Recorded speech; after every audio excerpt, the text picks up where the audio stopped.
করতে থাকে। যখন তাদের বিদায় বেলা হয়, সবাই বন্ধু জিব্রাইলের কাছে একত্রিত হয়। হওয়ার পরে এবার জিব্রাইলকে প্রশ্ন করে বলেন, আল্লাহ রাব্বুল আলামিন আল্লাহর বান্দাদেরকে নিয়ে কি চিন্তা করেছে, মন্তব্য করেছে। এবার জিব্রাইল বলে, রে এই রজনীতে আল্লাহ রাব্বুল আলামিন আল্লাহর বান্দার দিকে 70 বার রহমতের নজরে তাকাইছে।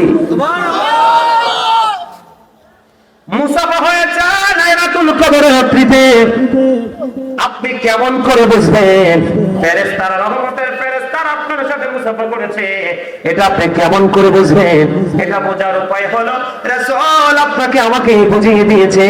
এটা বোঝার উপায় হলো যখন কোন মানুষ লাইলাতুল কদরের রাত্রিতে, মানে 26 তারিখ দিবাগত রাত্রিতে 27 তারিখে, যখন কোন মানুষ আমল করতে করতে করতে করতে বন্ধু আল্লাহর দরবারে দোয়া করে যখন দরখাস্ত করবে, দরখাস্ত মোনাজাত করার পরে যদি মনে করেন কারো চোখ দিয়ে বেয়ে বেয়ে পানি পড়তেছে, তখনই মনে করবেন রহমতের ফেরেশতাদের সাথে ওই আল্লাহর প্রিয় বান্দারা মুসাফা হয়ে গেছে।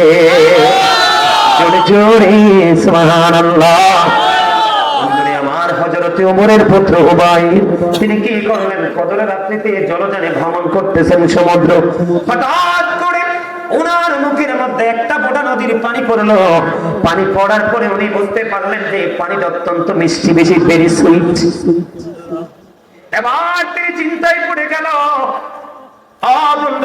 তিনি চিন্তায় পড়ে গেল, এই পানি কেন রে আজকে রাত্রে নদীর পানি কেন মিষ্টি মনে হলো? এই কথা বলার পরে তিনি ধীরে ধীরে ধীরে ধীরে বন্ধু কুলে চলে গেলেন, ওই সমুদ্রের পারে চলে গেলেন। সমুদ্রের পারে যাওয়ার পরে বন্ধু চাইয়া দেখলেন গাছপালা গুলো পর্যন্ত সেজদায় পড়ে আছে। কেন রে আজকে নদীর পানি আমার মুখে মিষ্টি মনে হলো?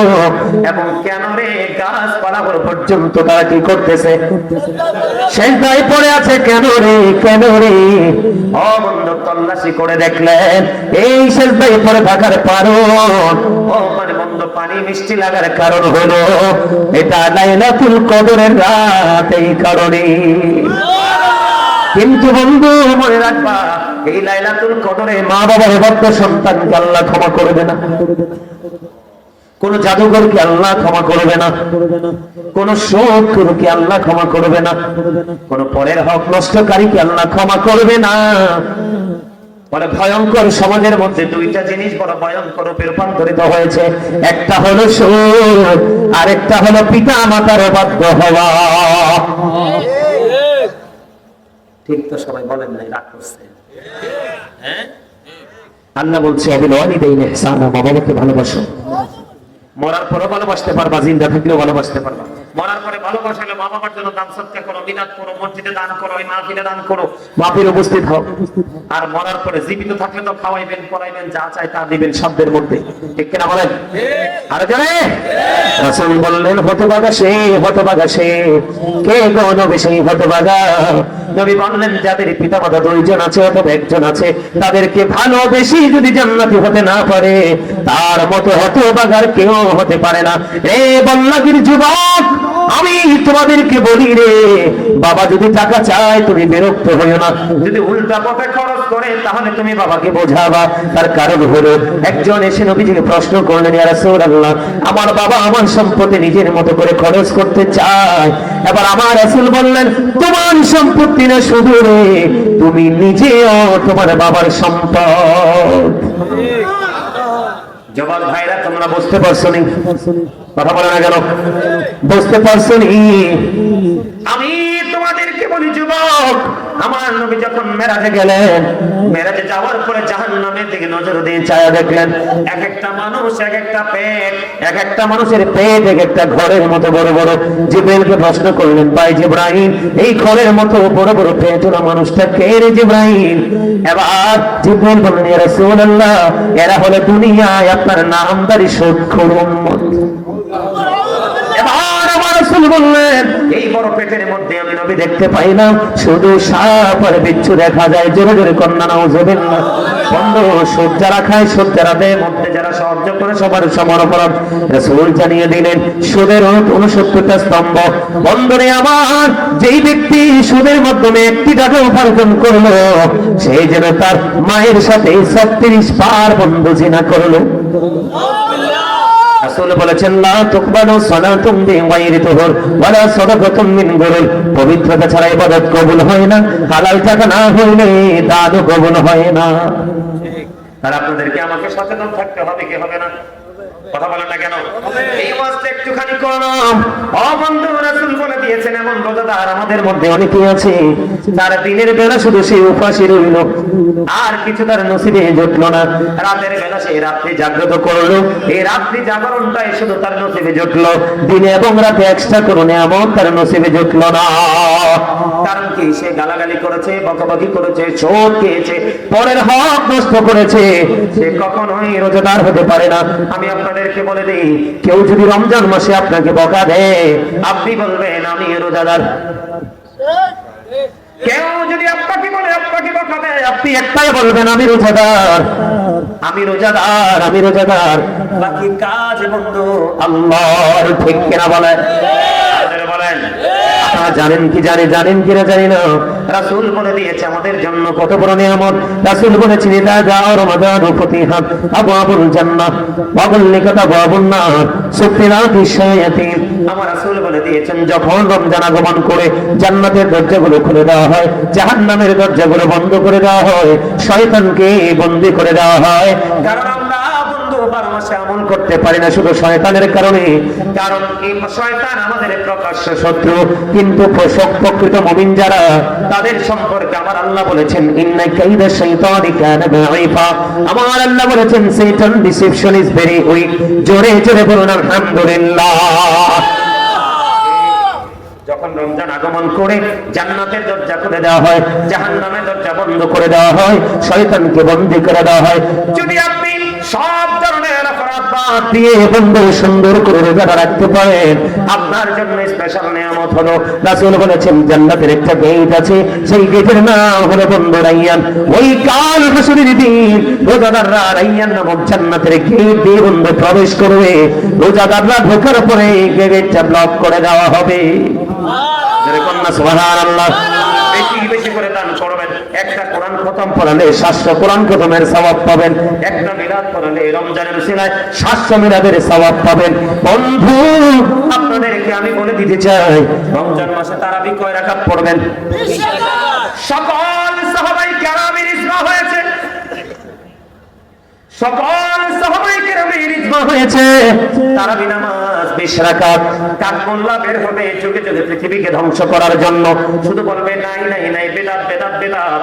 এই বক্তব্য শুনবেন না, এই বক্তব্য শুনলে ধ্বংস হয়ে যাবেন। যারা বারবার বেদাত বলে, তাদের দুই পকেট ভর্তি, মাথা ভর্তি বেদাত। কথা বুঝেননি আমার?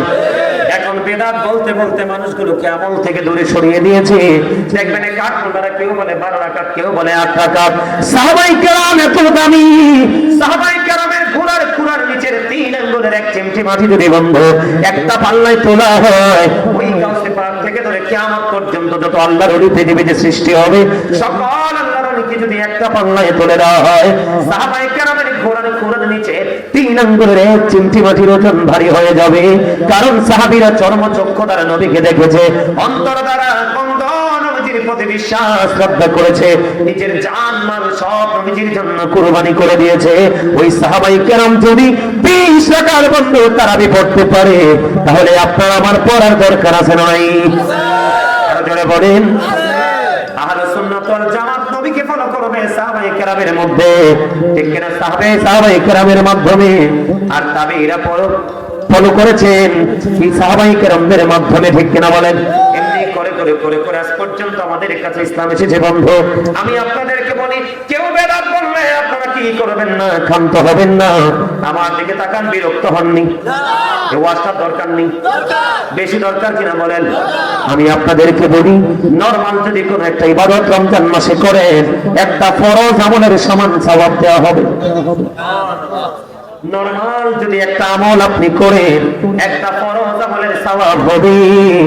আর যদি আপনি একটা ফরজ আমল করেন বন্ধু, তাহলে 70টা ফরজের সওয়াব আপনার আমলনামায় দেওয়া হবে। জোরে জোরে বলুন না সুবহানাল্লাহ। এই জন্য সবাইকে বলছি, হালাল খাবার দিয়ে সাহারি করবেন, ঠিক কিনা বলেন? ইফতারিটা হালাল কিছু দিয়ে করবেন। আল্লাহ রাসূল বলেছেন, তোমরা খেজুর দিয়ে ইফতারি করো, কারণ খেজুরের ভিতরে এত এনার্জি আছে এটা আপনি কল্পনা করতে পারবেন না। সেই দিকে আমি ব্যাখ্যা করব না, ওয়াজ আমার অনলাইনে করা আছে, খুঁজে বের করে শুনবেন। খেজুর দিয়ে আলোচনা করো, ইফতার করো। আপনি যদি মনে মনে ভাবেন যে বলে হুজুর কাঁচা খেজুর তো নাই, রাসূল বলেছেন তুমি শুকনা খেজুর দিয়ে ইফতার করো। ইয়া রাসূলুল্লাহ, ইয়া হাবিবাল্লাহ, নবী গো, ও প্রাণের নবী, আমার কাঁচাও নাই গো, আমার শুকনা খেজুরও নাই গো নবী, আমি কি করব? আমার নবীজি বললেন তুমি সাদা পানি দিয়ে ইফতারি করো, কারণ এই দুটোর মধ্যে রোজাদারের জন্য নিয়ামত রয়েছে। এখন বেশি করে বলছি, এই বর্তমান সময়ে আমরা বাংলাদেশের মানুষ বেশি অসুস্থ, ভেজাল খাইতে খাইতে এখনকার ব্যবসায়ীরা ম্যাক্সিমামই কষাইয়ার চাইতেও জঘন্য। কথা বলেন না কেন? 3 দিন 4 দিন 5 দিন বাসি বন্ধ পচা তেল দিয়ে ভাজি খাওয়ায়। এই জন্য আমি আপনাদের সবাইকে বলবো, আমরা আমার রাসূলকে ফলো করব। খেজুর তো দাম বাড়িয়ে দিবে, আমাদের দেশের মানুষের চরিত্রটাই এমন। বলে হুজুর আমি খেজুর কিনতে পারি না, কি করব? আপনি নরমাল সাদা পানি দিয়ে আপনি ইফতারিটা করবেন, আগে পানি মুখে দিবেন। বন্ধু, তাহলে আমরা কি পাইলাম? নবীজির কাছ থেকে একটা শিক্ষা পাইলাম। তবে ইফতারিটা বন্ধু যথাসময়ে করবেন। জোরে জোরে কোন সুবহানাল্লাহ। জি, কথা কি বুঝতে পারছেন? আমার কথা বুঝতে পারছেননি? রমজানের শেষের দিকে আপনারা ইতিকাফ করবেন। কি করবেন? যে মসজিদে জামাত হয় ওই মসজিদে বন্ধু ইতিকাফ করতে হবে। কথা কি বুঝতে পারছেন? পুরুষরা মসজিদে করবে আর নারীরা পর্দাটা নিয়ে ঘরে করবে, তাদেরকে আলাদাভাবে সার্ভিস দিবে। আমার নবীজি যখন রমজানের শেষ 10 দিন আসরে আমার নবীজি ওই মাজা মুবারকের মধ্যে শক্ত করে কাপড় বেঁধে তিনি আমল করতেন। জোরে জোরে কোন সুবহানাল্লাহ। এবার বিবিদেরকে তিনি ডেকে ডেকে দিতেন, জোরে জোরে সুবহানাল্লাহ। করবেন নি আপনারা? কথা বলেন না কেন? সুন্দর করে আপনারা কি উশৃঙ্খল করবেন না? গান বাদ্যযন্ত্র শুনবেন না, আয়োজন করবেন না। এই মোবাইলের মাধ্যমে কিন্তু গান বাদ্যযন্ত্র শোনা যায় কি যায় না? আমি আপনাদেরকে এই কথাটা একটু বলবো কিনা?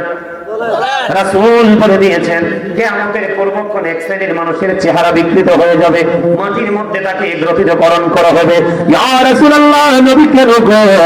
কারণ তাদের দোষ হলো কোনটা বন্ধু? জঘন্য দোষ। আমি আপনাদেরকে আগেই বলে দিই, দোষগুলো পরে বলি। রাসূল বলেছেন মাটির পানি দিলে যেমনি ফসল তৈরি হয়, তেমনি ভাবে নোংরা মিউজিক যুক্ত করে, নোংরা শব্দ দ্বারা যে গান বাজানো হয়, ওই গান দ্বারা মানুষের মনের করে নোংরামি তৈরি হয়। আল্লাহর প্রিয় হাবিব সরকার মদিনা নবীজি বলেছেন গানের আসরে যাওয়া পাপী লোকের কাজ, কান দিয়ে মন দিয়ে গান শোনা ফাসিকদের কাজ। আর গান শোনার পরে যে বলে ও ফ্যান্টাস্টিক, মানে বলে কে বলে না? তার মানে গান শোনার পরে সে কি পাইছে? মজা পাইছে। নবীজি বললেন গান শোনার পরে যে ব্যক্তি গান থেকে মজা নয় সে যেন কুফরি করলো। ওই যে চেহারাটা বিকৃত হয়ে যাবে, মাটির মধ্যে গ্রথিতকরণ করা হবে। এইটা কেন রে? রাসূল বলে দিয়েছে, আমার দিকে তাকান, রাসূল বলে দিয়েছে এটার কারণ হলো বন্ধু, এটার কারণ হলো অন্যরকম একটা কারণ। রাসূল বলে দিয়েছেন তারা কি করবে? রাসূলকে প্রশ্ন করা হলো, ইয়া রাসূলুল্লাহ তারা কি তাওহীদ মানবে না? রাসূল বললেন মানবে। তারা কি রিসালাত মানবে না? রাসূল বললেন তারা মানবে। রাসূল আরো বলেছেন তারা আল্লাহ মানবে, রাসূল মানবে, আরো মানবে। কি মানবে? ওয়া ইয়াসুমুন ওয়া ইয়াহুজ্জুন ওয়া ইউসাল্লুন, তারা নামাজ পড়বে, রোজা করবে, হজ করবে, তারপরেও কি তাদের এই সাজাটা বহাল থাকবে? হ্যাঁ, তারপরেও তাদের এই সাজাটা বহাল থাকবে। তার কারণ কি? তারা মদ গাঁজার আসর বসাবে, অসৎ শব্দ দ্বারা গানের আয়োজন করবে। মামা বুঝে নাই, বিরক্ত হয়ে গেছে? হ্যাঁ, বিরক্ত হয়েছেন না? শেষ করে দিব? আপনারা জি বললেন না কেন? কথাটা বুঝেন আপনারা? রাসূল কি বলছেন? হাদিস শরীফ তো, আমার বানানোর কথা নয়। তার মানে লোকটা আল্লাহও মানবে, রাসূলও মানবে, নামাজও মানবে, হজও মানবে, রোজাও মানবে, রাখবে, সব করবে। তারপরেও কি রাসূল তার সাজাটা বহাল থাকবে? নবী বললেন হ্যাঁ। কেন গো নবী? কারণ সে তার মহল্লায় বা কোথাও গানের আসর বসাবে, ওই গানের আসরে মদ গাঁজা খাওয়া হবে। আছে না নাই? এই বছর অনেক জায়গায় দেখেছি এত বিরক্ত শৃঙ্খল ভাবে গান বাদ্যযন্ত্রের আয়োজন করেছে, নারী পুরুষ দেদারসে মিলেছে। আপনি নামাজ পড়ার পরে যদি বন্ধ এই অন্যায়গুলো ছাড়তে না পারে, তাহলে আপনি কখনোই নামাজি হতে পারলেন না। কারণ সূরা আনকাবুতের মধ্যে আমার আল্লাহ বলেছেন, মাধ্যমে আল্লাহর কুদরতি কদমে সিজদা লাগাইয়া দিয়ে নামাজ পড়বে, ওই শীতের দিনের গাছের পাতার মতো তার জীবনের সবগুলো গুনাহ ঝরে পড়ে যাবে। এটাও নবীজির হাদিস, ওইটাও নবীজির হাদিস। কথা বল না কেন? আর মানে হলো নামাজ যদি তুমি নামাজের মতো পড়তে পারো, নোংরামি কখনোই তোমার কাছে প্রিয় হবে না। আর নোংরামি যদি তোমার কাছে প্রিয় হয়ে যায়, তাহলে কখনোই আমল তোমার কাছে প্রিয় হতে পারে না। ইমানদার আর মুনাফিক কখনো এক হতে পারে না। কথা বলেন না কেন? ভালো মানুষ এবং খারাপ মানুষ কখনো এক হতে পারে না। আমার কথা বুঝতে পারছে? আরে জোরে। এখন টিভি খুললে দেখা যায় অনেক নোংরামির খবর। আমরা যদি সত্যিকারের নামাজি হতাম, আল্লাহ বলা হতাম, তাহলে কি এই নোংরামির খবর আমরা পাইতাম? আমি আপনাদেরকে বলি, গতকালকে খবরের মধ্যে পাইলাম, একদিনে না জানি 2 দিনে, কয় দিনে জানি না, কি কোন টিভিতে জানি একটা খবর আসলো বন্ধু, 65টা নারীকে নাকি করেছেন, ধর্ষণ করা হয়েছে। এর মধ্যে একটা শিশু আছে 4র্থ শ্রেণীর। জোরে জোরে কন্যা নাউজুবিল্লাহ।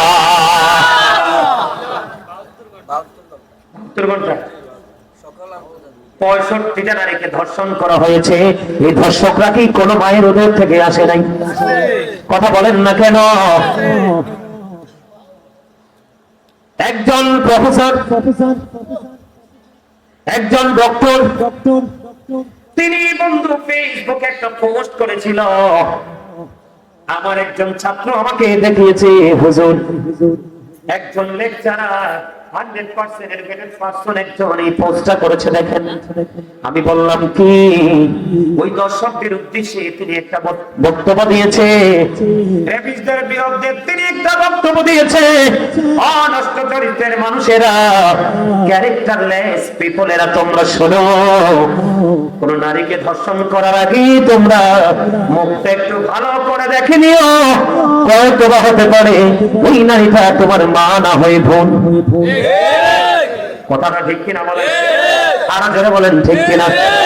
আরো জোরে বলেন ঠিক কিনা? আল্লাহ রাসূল বলেছেন, কেউ যদি বাবার বয়সী কাউকে বকা দেয়, সে যেন তার বাবাকে বকা দিল। আবার রাসূল বলেছে, কোন মায়ের বয়সী কোন নারীকে যদি কেউ গালি দেয়, অপমান করে, সে যেন তার মাকে অপমান করলো। আপনি বলেন, কোন যুবক, কোন কুলাঙ্গার, কোন ক্যারেক্টারলেস ম্যান যদি কোন চরিত্রহীন লম্পট যদি আমার কোন বোনকে বন্ধু দর্শন করে, তাহলে সে যেন তার বোনের দিকে আঙ্গুল তুললো। ঠিক কিনা বলেন? বলেন ঠিক কিনা বলেন? কোন মায়ের বয়সী নারীকে যদি তুমি দর্শন করো, এইটা কিন্তু তোমার মায়ের দিকেও যায়, কারণ এই নারীটা তোমার মায়ের জাত। কথা বলেন না কেন? আমি আজকে এই বল্লাগের যুবক, আমি তোমাদেরকে বলি, তোমাদের সমাজের মধ্যে তোমরা সত্য ইউনিটি করে তোলো। তোমরা হলে আগামী দিনের ভবিষ্যৎ। তোমাদের হাত ধরে আগামীর বাংলাদেশ এগিয়ে যাবে রে যুবক। টাকার জন্য আমি তোমাদেরকে বলি, আল্লাহর হাবিব বলেছে, তুমি যদি জানো কোন মানুষ ক্যারেক্টারলেস, চরিত্রহীন, লম্পট, বন্ধু, তুমি যদি জানো কোন মানুষ জানেন, তুমি যদি জানো কোন মানুষ অত্যাচারী, এটা জানার পরেও তুমি 500 টাকার জন্য, একটা ব্যাগ বাজারের জন্য, একটু সুবিধার জন্য যদি তুমি কিছু সময়ের জন্য যদি তুমি ক্যারেক্টারলেস ম্যানকে যদি তুমি সাপোর্ট দাও, রাসূল বলেছে তুমি আর মুসলমান থাকো না, তুমি মুসলমান থেকে খারিজ হয়ে যাবে। জোরে জোরে বলেন না নাউজুবিল্লাহ। আমি আপনাদেরকে বলি, আজকের বাংলাদেশে যে রেপিস্টটা প্রকাশিত হয়েছে, বন্ধু চরিত্রহীন লম্পটেরা প্রকাশিত হয়েছে, তাদের কেউ না কেউ লিড দিচ্ছে। তোমার কথা বলেন না কেন? কেউ না কেউ তাদেরকে মদত দিচ্ছে।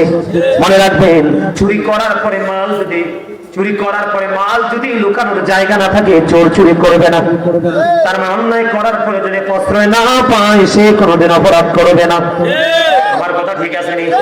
এই জন্য আমি আপনাদেরকে বলি, কোন মানুষকে বন্ধু হত্যা করা যাবে না, কিন্তু ধর্ষণ যারা করে, জিনা যারা করে, তাদেরকে হত্যা করা যাবে। কোন মানুষকে খুন করার বৈধতা নাই। আমরা মুসলিম কান্ট্রিতে বসবাস করে, ঠিক কিনা বলেন? আমার নবীজি বলেছে এই দেশে কোনো বেঈমানকে যদি হত্যা করা হয় সেই যেন গোটা জাতিকে হত্যা করলো। তাহলে খুনটা অত্যন্ত সেনসিটিভ একটা বিষয়, ঠিক কিনা? রাসূল বলেছে হত্যা করা যায় না, কিন্তু বন্ধু জিনা করনেওয়ালা অসভ্য চরিত্রহীন লম্পটদেরকে হত্যা করা যাবে। কিন্তু আমাদের বাংলাদেশের আইনের খবর আমি জানি না কেমন করে ধর্ষকরা জামিনে ছাড়া পায়। লজ্জা লাগে বন্ধু এগুলো শুনলে। আপনি মনে করেন না ঢাকায় হয়েছে, কুমিল্লা হইতে দেরি নাই। আমাদের কুমিল্লায় তরু হত্যা হয়েছে কিনা? ক্যান্টনমেন্ট এলাকায় তার চুলগুলো পর্যন্ত দর্শকরা ছিঁড়ে ছিঁড়ে তুলে নিয়েছে। এত নিশ্চয় কেমন করে হয়? ও বন্ধু ফেরি সোনাগাজীতে নুসরাতকে কেমন নির্মমভাবে বন্ধু ঝলসে দিয়েছে ওই ধর্ষকেরা। এটা হোক টিচার, হোক ডাক্তার, হোক এমপি, হোক মন্ত্রী, সবাই সম্মিলিতভাবে এই ধর্ষককে বন্ধু প্রতিরোধ করতে হবে, অন্যথায় ওই ব্যক্তির মতো হবে আপনার আমার অবস্থা। আমার আল্লাহ জিবরাইলকে বললেন, জিবরাইল যাও যাও অমুক অমুক শহর উল্টে দাও, ধ্বংস করে দাও। জিবরাইল আল্লাহর অর্ডার নিয়ে চলে গেলেন। যাওয়ার পরে দেখলেন এখানে এমন একজন আল্লাহওয়ালা লোক যিনি এক মুহূর্তের জন্য আল্লাহর নাফরমানি করে নাই। জিবরাইল ওখানে গিয়ে ডাক দিলেন, আল্লাহ গো, এখানে তোমার এমন একজন প্রিয় বান্দা আমি পেয়েছি গো, সে জীবন একটা মুহূর্তের জন্য কি করে নাই, তোমার নাফরমানি করে নাই, আমি কি তাকে সহ হত্যা করে দেব? আমার আল্লাহ বললেন, হ্যাঁ তাকে তো ধ্বংস করে দাও। আল্লাহ কেন গো? ও মালিক, সে তো তোমার গোলাম। আমার আল্লাহ ডেকে ডেকে বলে, জিবরাইল জিবরাইল রে, সে আমল করেছে ঠিকই, কিন্তু তার সামনে অনেক অন্যায় হয়েছে, অপরাধ হয়েছে, সে কোনোদিন অন্যায়ের প্রতিবাদ করে নাই, এই জন্য তার বেঁচে থেকে কোনো লাভ নাই। ওই জালেমদের সাথে তাকে পর্যন্ত ধ্বংস করে দাও। এই জন্য বন্ধু বলে, হুজুর আমার সমাজে যিনি অন্যায় করে তিনি তো ধনী লোক।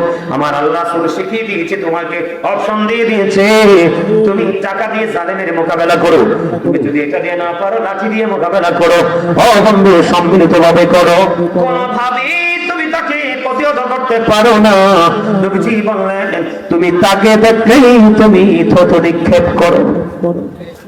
কি করো? থুতু নিক্ষেপ করো। আল্লাহকে দেখে বলো, আল্লাহ এই জালিমকে আমরা দমাতে পারবো না, তুমি দমিয়ে দাও। আমার আল্লাহ বলবে, কুন ফায়াকুন, সঙ্গে সঙ্গে ফিনিশ। বুঝতে পারছেননি? কিন্তু এড়িয়ে যাওয়া যাবে না, তার সাথে বন্ধু কোনো প্রেমের বন্ধন তৈরি করা যাবে না। কি বিরক্ত হয়ে গেছে নাকি? খবরগুলো ভালো লাগে? আর ধরে বলেন ভালো লাগে কিনা? বন্ধু আমার দিকে তাকান। বাংলাদেশে দুইটা নোংরা কাজ বেশি প্রচলিত হয়, একটা হলো বন্ধু চিনা, আরেকটা হলো বলৎকার। কথা বলেন না কেন? আর জোরে বলেন না কেন? সমকামিতা আছে না নাই? কথা বলেন না কেন? লজ্জাস্থানের পিছনের দিক দিয়ে, পিছনের দিক থেকে লজ্জাস্থান যৌন চাহিদা মেটানো, এটাই বন্ধু। এটা তো ছিল লূত আলাইহিস সালামের জামানায়, এটা তো আখির নবীর জামানায় আসার কথা না। আল্লামা ইবনে হাজার আসকালানী হাসান ইবনে জাকওয়ান থেকে তিনি বর্ণনা করেছে, তোমরা ধনীদের সন্তানের সাথে মেলামেশা করিও না। কি করিও না? কথা বলে না। ওমা আপনারা কি আমার কথা বুঝেন না? আমি ছেড়ে দিচ্ছি, বিরক্ত হইন না, এখনই ছেড়ে দিচ্ছি। আমার বন্ধু তিনি বলেছেন, তোমরা ধনীদের সন্তানের সাথে ওঠা বসা মেলামেশা করিও না। ধনীদের সন্তানের সাথে তোমরা কি করিও না? কমিউনিকেশন রেখো না। কেন গো? কেন গো? ও বন্ধু, নারীরা যেমন ফিতনা, ও বন্ধু ঠিক মহিলাদের মতো ফিতনা হলো সমাজে ধনীদের সন্তান। কথা বুঝেন না কেন? কথা বুঝতেননি? কারণ the man is rich but characterless. লোকটা ধনী কিন্তু চরিত্রহীন। বুঝে নেবেন option. The man is poor but honest. কোনটা নেবেন? লোকটা গরিব কিন্তু সৎ। Honesty is the best policy. সততাই সর্বোত্তম পন্থা। যুগে যুগে যুগে যুগে যত নবী রাসূল এসেছে, সকল নবী রাসূলের জামানায় গরিবরাই নবীদের প্রতিবেশী শ্রদ্ধা বিশ্বাস ঈমান এনেছে আগে।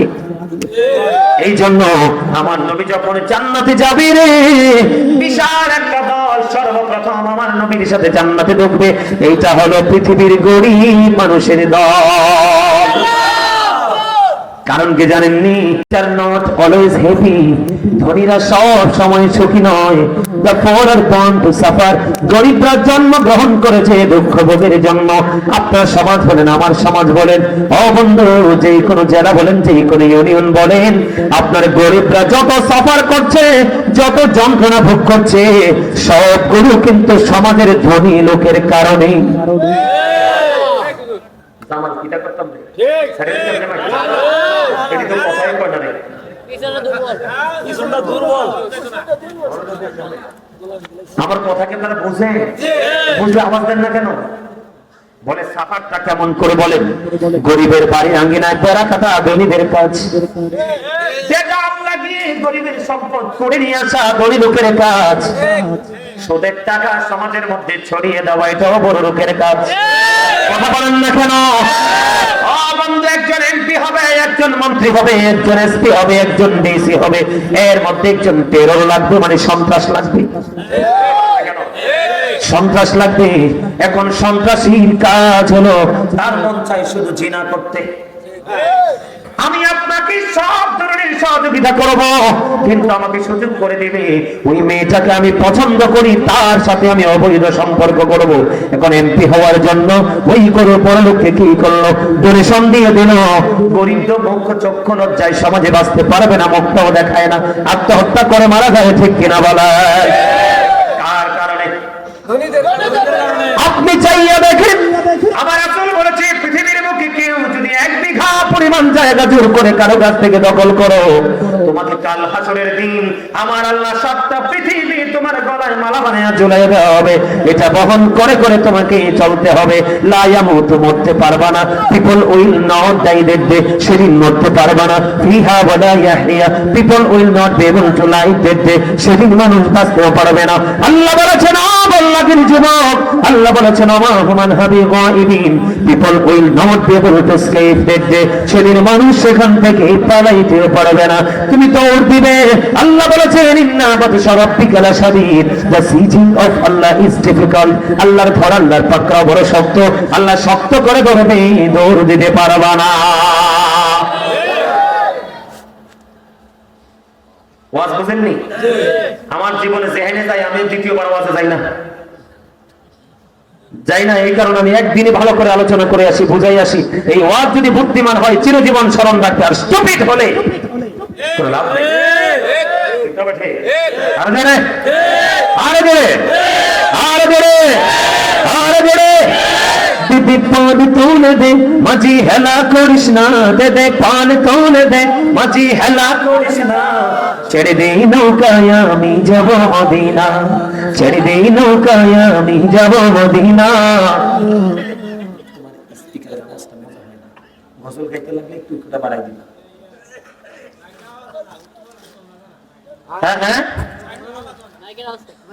আমি তো একবার কাছে সেই জন্য বলতেছি, কারণ আমি আসার সময় আমি তো অনুভব করছি যে দূরে আওয়াজটা যায় না, এই জন্য আমি একদম কাছে থেকে ওয়াজ করে। দেখেন না এইভাবে বাঁকা হইয়া, কিন্তু আমার ওয়াজ করার কথা ছিল এইভাবে, কিন্তু আমি এইভাবে ওয়াজ করতেছি যেন বুঝতে পারে বাড়ির মানুষ। থাক, কিছু কইেন না। এখন যদি কিছু কন, কমিটি তার হাতিয়ে কম দিব। এটা তার দোষ না তো। আপনার ঠান্ডা মাথায় কথা বুঝে, এটা দোষ হচ্ছে কর্তৃপক্ষের।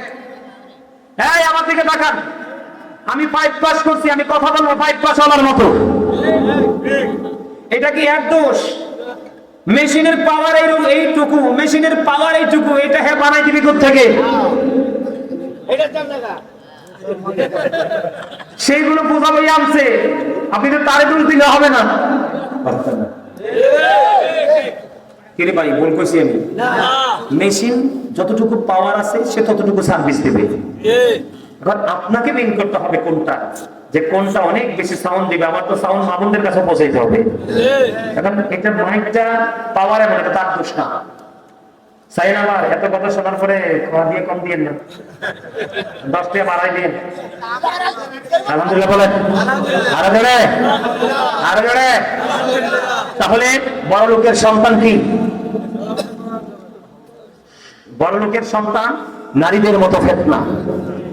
আপনি বড় লোক কিন্তু জাতকুলের ভয় করে না, টাকা দিয়ে ধামা চাপা দেয়। আমার কথা কয় না, আমি বিরক্ত হয়ে যাচ্ছি। কথা বলেন না কেন? মোটামুটি 25% আসছে, 100% হইতে বাবা কি কর আপনি বলে সবার মামু। আজকে আমার হইলাইকে গাড়ি পাইবে আজকে সবার মামু হয়ে দেয়। তাই আসলে হাসিটা মামুর মতোই নিছে। কথা বোঝেন না আপনারা কি? আমার কথা আবার বলছি, বিরক্ত হন। আর এগুলো তো আপনার জেনে রাখা দরকার। এগুলো না জানলে আপনি বুঝবেন কি করে? আমাকে তো আপনারা আনছেন এই বোঝানোর জন্য। আমি কিন্তু টাইম পাস করে চলে যেতে পারতাম। দেখেন 2 ঘন্টা উপরে হয়ে গেছে, তারপর আমি নামতেছি না। আমি আপনাদেরকে বুঝাইতে চাই, এই বিষয়টা একটু বুঝাই, আপনারা একটু খেয়াল করেন। তোমরা বড় লোকের সন্তানের সাথে মেলামেশা করিও না। তারা হলো সমাজের পেটনা, জাতির জন্য পেটনা, তারা হলো কলঙ্ক। তবে সব বড় লোক এক নয়, হাজারের মধ্যে 2-4টা ভালো আছে। কথা বলেন না কেন? এটাকে আপনার মন করা কথা না। না না, রাসূল বলেছেন পৃথিবীর মানুষ। আব্দুল্লাহ ইবনে মাসউদ রাদিয়াল্লাহু তাআলা আনহু থেকে হাদিস বর্ণিত, রাসূল বলেছেন পৃথিবীর মানুষ, তোমরা পৃথিবীতে 2 শ্রেণীর মানুষের সাথে কম্পিটিশন করো হুজুর।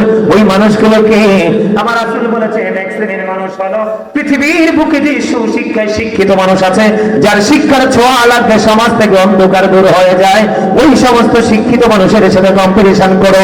তোমাদের সমাজের মধ্যে অনেক অনেস্ট মেন আছে, বড় লোক ধনী লোক রিচ মেন আছে, অনেক দৌলতের মালিক, সীতার দৌলত নষ্ট কাজে ব্যয় করে না। আল্লাহর গোলামিতে নিয়োজিত, যেমন মাহফিলে, মসজিদে, মাদ্রাসায়, এতিম, রাস্তাঘাট, জনগণের স্বার্থে এসে খরচ করে, ওই সমস্ত ধনী লোকের সাথে কম্পিটিশন করো। এখন 2টার একটার ধারে কাছেও আমরা নাই। আমরা আছি একটা বাড়ি, ওই 1 তলা, একটা হবে 5 তলা। আমরা কি মুমিন হতে পারছি? যারা বলেন পারছি। তাহলে আপনার সন্তানকে 3টা জায়গা সমান করে দিবেন। কয়টা জায়গা? তখন আপনার ছেলে জিনা যারা করছে, কারো না কারো ছেলে। কথা বলেন না কেন? যারা ধর্ষণ করতেছে, রেপিস্ট যারা, তারা কারো না কারো সন্তান। কিরা বলেন? এটার জন্য আপনাকে পারিবারিক শিক্ষা দিতে হবে। 3টা জায়গা দিতে হবে। কয়টা? একটা হলো পারিবারিক শিক্ষা, আরেকটা হলো সামাজিক শিক্ষা, আরেকটা হলো সে যখন বড় হতে থাকবে কোন মানুষের সাথে বন্ধুত্ব করে সেই নজর। 3টা জায়গা সমান করে দেন, আপনার সন্তান কোনোদিন লাইনচ্যুত হবে না। আমার দিকে দেখেন, বন্ধু হযরতে সুফিয়ান সাউরি রাদিয়াল্লাহু তাআলা আনহু, তিনি গোসলখানায় ঢুকলেন। কোথায়? এরে এটা কি রাগ হয়ে নিচে গেছে? এদিকে আসো। আলহামদুলিল্লাহ।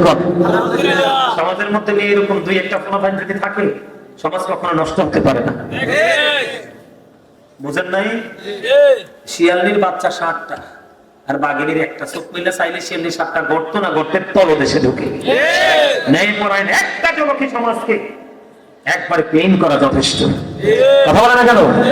আর সুফিয়ান সাউরি রাদিয়াল্লাহু তাআলা, আমি জিনা ব্যভিচার নিয়ে কথা বলতেছি, বলৎকার নিয়ে কথা বলতেছি। সুফিয়ান সাউরি রাদিয়াল্লাহু তাআলা তিনি গোসলখানায় ঢুকলেন। গোসলখানার দরজাটা ফাঁক করে একটা টকটকে কিউট একটা বালক ঢুকে বলল গোসলখানার ভিতরে। এবার সুফিয়ান সাউরি একটা ডাক দিলেন ভিতর থেকে, ডাক দিয়ে বললেন, কে আছো? কে আছো? এদিকে চলে আসো। আমার গোসলখানায় ছোট্ট একটা বালক ঢুকে পড়েছে, তাকে তাড়াতাড়ি বের করে নাও। কারণ কি? কারণ কি? তার কারণ হলো আমাদের সমাজের মধ্যে অনেক কিউট ছেলে থাকে কিনা, ওই ছেলেকে, কিউট ছেলেটা 8 বছর, 10 বছর, 12 বছর, যত বছরই হোক, 6, 7, 8, 10, 12 বছর, এই বয়সে কখনো কোন প্রাপ্ত ছেলের সাথে আপনি নির্জনে যাইতে দিবেন না, ঠিক করতে পারবেন না। সুফিয়ান সাউরি রাদিয়াল্লাহু তাআলা আনহু বললেন, একটা মেয়ের সাথে থাকে একটা শয়তান। কয়টা? কথা বলেন না কেন? একটা নারীর সাথে থাকে একটা শয়তান, আর একটা কিশোর বয়সের একটা ছেলের সাথে থাকে 10টা শয়তান। কারণ রাসূল বলেছেন দুইজন যখন অপরিচিত থাকে এর মধ্যে তিনজনের তৃতীয় হলো শয়তান। এই জন্য সুফিয়ান সাউরি বলেছেন অত্যন্ত কিউট, অত্যন্ত সুন্দর একটা বাচ্চা বালক আমার গোসলখানায় ঢুকলো, বের করে নাও, বের করে নাও। তাহলে এতে বোঝা যায় মেয়ে না শুধু ছেলেদেরকেও কিউট হলে উপযুক্ত ছেলেদের সাথে নির্জনে যাইতে দেওয়া যাবে না। আমার রাসূল আবু সাঈদ খুদরি রাদিয়াল্লাহু তাআলা আনহু থেকে হাদিস খানা বর্ণিত, তিনি বললেন আপনারা আমার প্রাণের রাসূল বললেন তোমরা একজন নারী আর একজন নারীর লজ্জাস্থানের দিকে তাকাইও না, একটা পুরুষ আর একটা পুরুষের লজ্জাস্থানের দিকে তাকাইও না। আমার রাসূল বলেছেন একটা উপযুক্ত যুবক আর একটা উপযুক্ত যুবকের সাথে একই কাঁথার নিচে তোমরা ঘুমাইও না, একটা উপযুক্ত যুবতী নারী আর একটা উপযুক্ত যুবতী নারীর সাথে একই কাঁথার নিচে তোমরা ঘুমাইও না। এই সিস্টেমে চললে কোনোদিন জিনা ব্যভিচার হবে না। আল্লাহ রাসূল বলেছেন তোমরা যখন পথ চলো কি করো?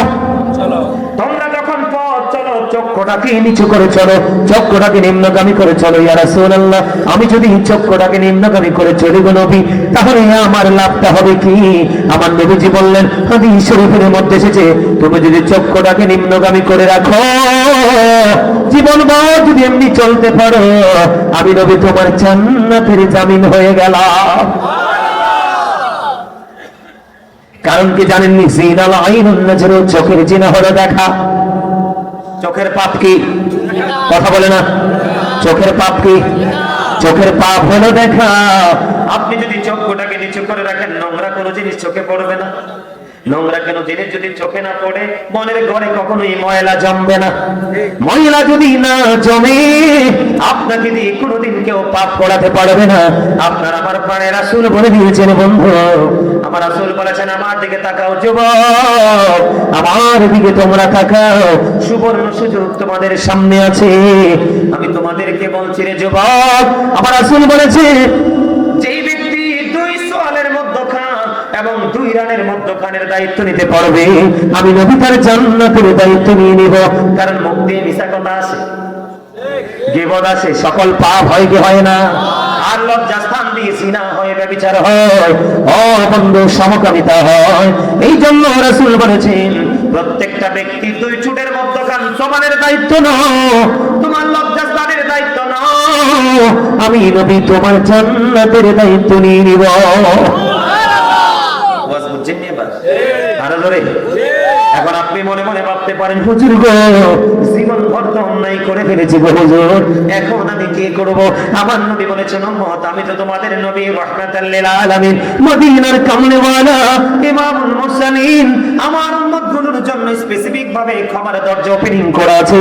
ইয়া রাসূলুল্লাহ কেমন করে? নবীজি বললেন তুমি আল্লাহর কাছে তওবা করো, তওবা করো, ক্ষমা চাও, তবে তওবাটা হইতে হবে তাওবাতান নাসুহা। আমার রাসূল বলেছেন তওবা করে আল্লাহর কাছে ক্ষমা চাও, ক্ষমা চাইতে গিয়ে যদি তোমার চোখ থেকে মাছের মাথার সমপরিমাণ একটা ফোঁটা চোখের পানি যদি বের হয়ে আসে, তোমার জন্য জাহান্নামের আগুন হারাম হয়ে যাবে, জান্নাত তোমার জন্য বরাদ্দ হয়ে যাবে।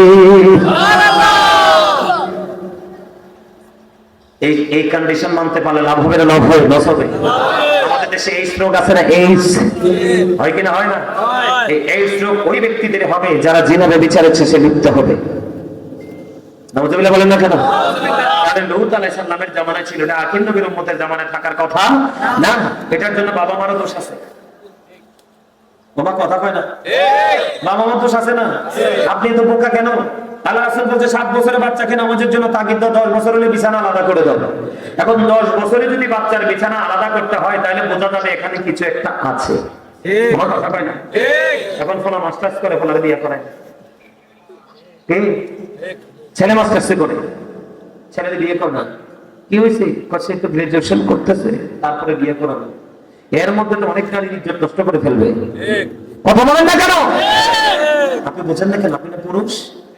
আজকে এই ধরনের ছেলেরাই তো রাস্তাঘাটে অসহায় নারীদেরকে কি করতেছে? হাইনার মতো তাদের উপর ছাপিয়ে পড়তেছে। ঠিক কিনা বলেন? ছেলে উপযুক্ত হলে বিয়ে দিয়ে দিবেন। বিয়ে করলে আমি তো এখনো পড়ি, আমার পড়া তো শেষ হয় না। তখন তো বাচ্চা বড় হয়ে গেছে। কয়দিন আগে আমার বড় ভাইয়ের মেয়ে বিয়ে দিছি, জামাই চলে এসে, তার মানে শ্বশুর হয়ে গেছে, এখনো তো পড়া বন্ধ হয় নাই। বিয়ে করলে কি পর আটকায় যায়? আরে বিয়ে করলে কি চাকরি ফেলে যায়? বিয়ের পরে দেখেন বরকত আরো বাড়বে যদি নিয়তটা সহি থাকে, কারণ ইন্নামাল আমালু বিন্নিয়াত। আপনি যদি বিয়ে করেন বড় লোক যাব শ্বশুর বাড়ি দেখে যৌতুকের আশায় একটা কালো খাইবেন কুলো খাইবেন। কথা বলেন না কেন? আরে পুরো 5টা করে বিয়ের সময় একটারও বিয়ে দেন না, চাকরি করবো এমন বলা হয়নি। মানুষের জীবনে কি টাকা কাপড় ভাতে সব মানুষের বলেন না? বিশেষ করে মেয়েরা, এই নিয়ে আগের যুগের মেয়েরা 20-30 বছরে আমরা বুড়া চাচি দাদিরা যা বোঝে না, এখনকার মেয়েরা 8-10 বছরে তা বোঝে। কথা বলেন না কেন? আপনি উচ্চশিক্ষা শিক্ষা অর্জন করার জন্য মেয়েকে ঘরে রাখেন না, সময় হলে ভালো পাত্র দেখে বিয়ে দিয়ে দিবেন, তবে টালটু পাল্টুর কাছে নিয়েন না। আল্লাহ রাসূল বলছে রূপ ধন সবই দেখবা, তবে ছেলের ক্ষেত্রে এবং মেয়ের ক্ষেত্রে উভয়ের ক্ষেত্রে ধর্ম ধন আছে কিনা দেখবা। যদি ধর্মধনের ধনী হয় মেয়েটাকে ছেলের হাতে তুলে দিবা, আর যদি ধর্মধনের ধনী হয় তোমার ছেলের জন্য ধার্মিক মেয়েটা বউ করে ঘরে তুলে নিবা, যদি এটা কান কাটা বাদী দাসীও হয়। আল্লাহওয়ালা কান কাটা বাদী দাসী অনেক বেকার বেয়াদব সুন্দরী ছেলে এবং মেয়ের চাইতে। তাহলে আমার কথা কি বুঝতে পারছেন? সামনে রমজান মাস আসতেছে, সুবর্ণ সুযোগ। আমরা কি করব না, বিলম্ব করব না। আমরা সাহারি খাবো, রোজা রাখবো, ইফতার করবো, কারো গীবত করব না, কাউকে গালি দিব না, কাউকে বকা দিব না। আমরা নিবিড় ভাবে আমরা আমাদের আমল কি করব, বেশি বেশি করে করব, তবে একটা আমল বেশি করে করব। রাসূল বলেছেন পৃথিবীর অবস্থা যখন ইসলামের প্রতিকূলে চলে যাবে, তোমরা তোমাদের বিশেষ প্রয়োজন ছাড়া ঘর থেকে বের হইও না। অকারণে ঘর থেকে বের হয়ে সময় দিয়ে দিন, একটু পড়াশোনা করবেন। রাসূল বলেছেন কেউ যদি 1 ঘন্টা বা কিছু সময় পড়াশোনার মধ্যে, দিনের শিক্ষা অর্জনের মধ্যে নিজেকে নিয়োজিত রাখে, সেজন্য সারা রাত ইবাদতের মধ্যেই রইল। পাবো গো তোমায় এই তো মনে আশা, আল্লাহ আল্লাহ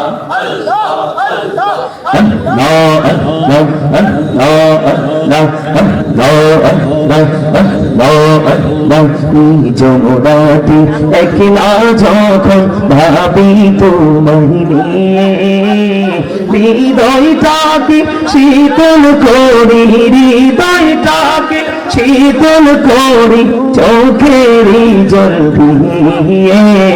আল্লাহ আল্লাহ আল্লাহ আল্লাহ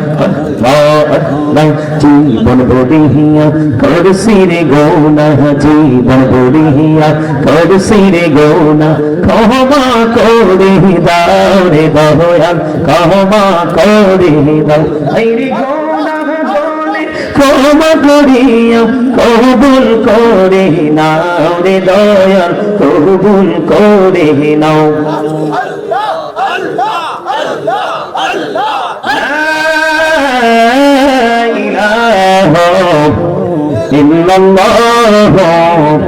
মুহাম্মাদুর রাসূলুল্লাহ সাল্লাল্লাহু আলাইহি ওয়াসাল্লাম। সম্মানিত উপস্থিত, সম্মানিত উলামায়ে কেরাম, আমন্ত্রিত অতিথিবৃন্দ, দাড়ি পাকা আমার মুরব্বী বাবারা, যুবক ভাইয়েরা, পর্দার অন্তরালে রয়েছেন আমার মা বোনেরা, বিশেষ করে আজকে রামচন্দ্রপুর বল্লা প্রগতিশীল যুব সংগঠনের উদ্যোগে 29তম বাৎসরিক 29 বৎসর পূর্তি উপলক্ষে ওয়াজ ও দোয়ার মাহফিলের আয়োজন করা হয়েছে। যারা টাকা দিয়ে, পয়সা দিয়ে, অর্থ দিয়ে, বুদ্ধি দিয়ে, শ্রম দিয়ে, সার্বিক সহযোগিতার মাধ্যমে আজকের জান্নাতের বাগান সাজিয়েছেন, সকলের প্রতি আমার আন্তরিক সালাম। আসসালামু আলাইকুম ওয়া রাহমাতুল্লাহি ওয়া বারাকাতুহু। আপনাদেরকে এই একটা কথা বললে কি রাগ করবেন? হ্যাঁ করবেন?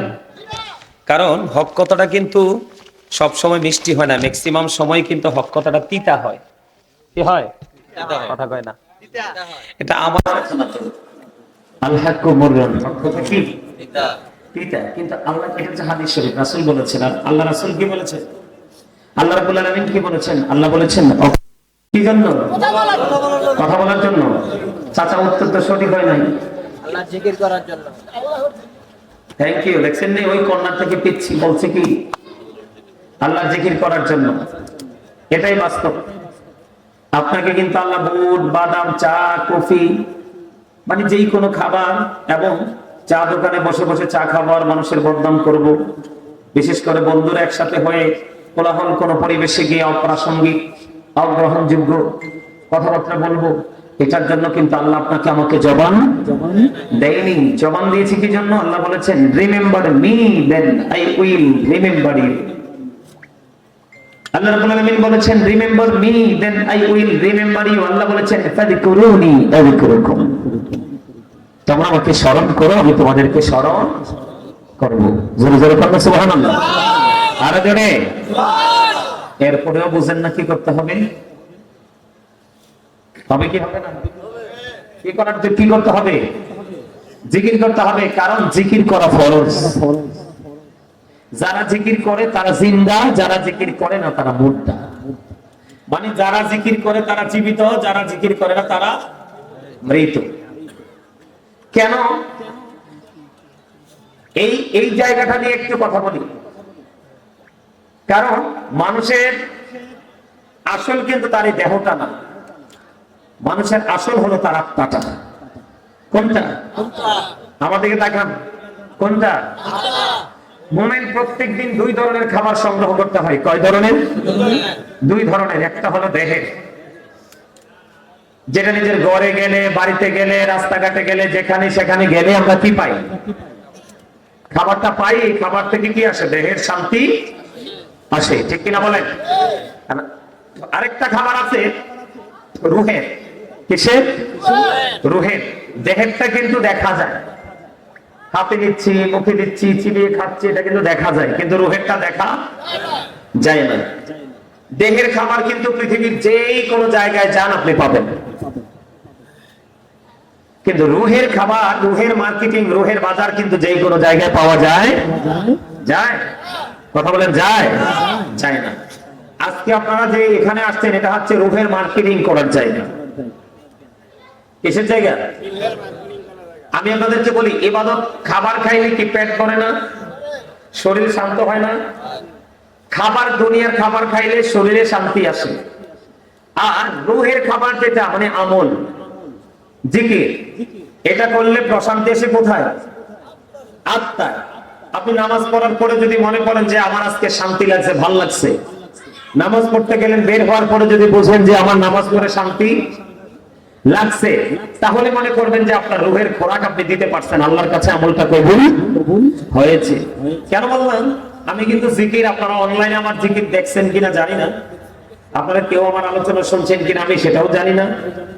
আমার জীবনে ফার্স্ট এইদিকে আসা, এই রোডে আসা যাওয়া করছি, মেইন রোডে, কিন্তু এইদিকে আমি কখনোই আসি নাই। আজকে প্রথম আসছি।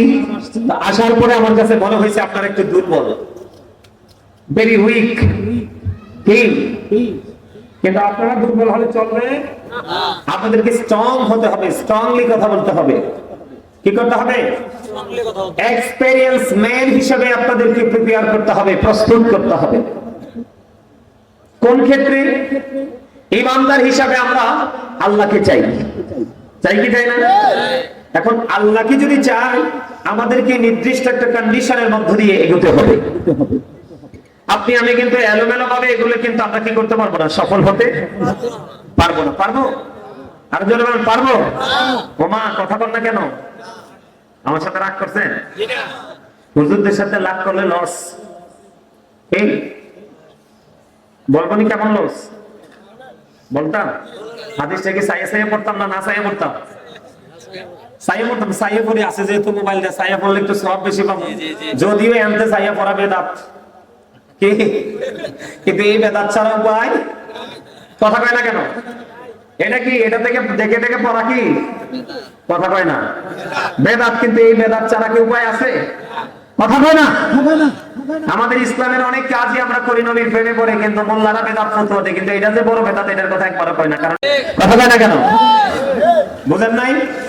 একটু দেখে দেখে পড়ি, সব দাম একটু বেশি পাবো আপনাদেরকে বোঝানোর জন্য। ঠিক আছে? বলবো?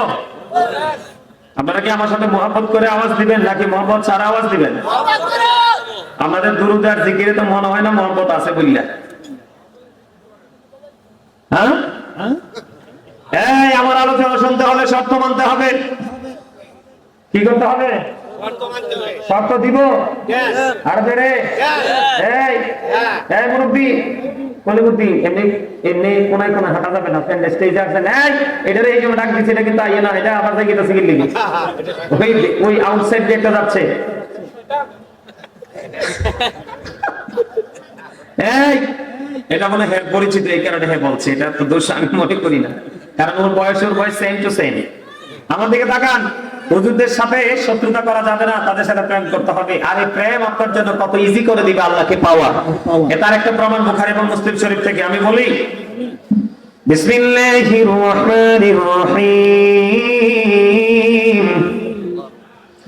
عن أبي هريرة رضي الله تعالى عنه قال رسول الله صلى الله عليه وسلم من أطاعني فقد أطاع الله ومن عصاني فقد عصى الله ومن أطاع أميري فقد أطاعني ومن عصى أميري فقد عصاني متفق عليه سبحان الله أكبر।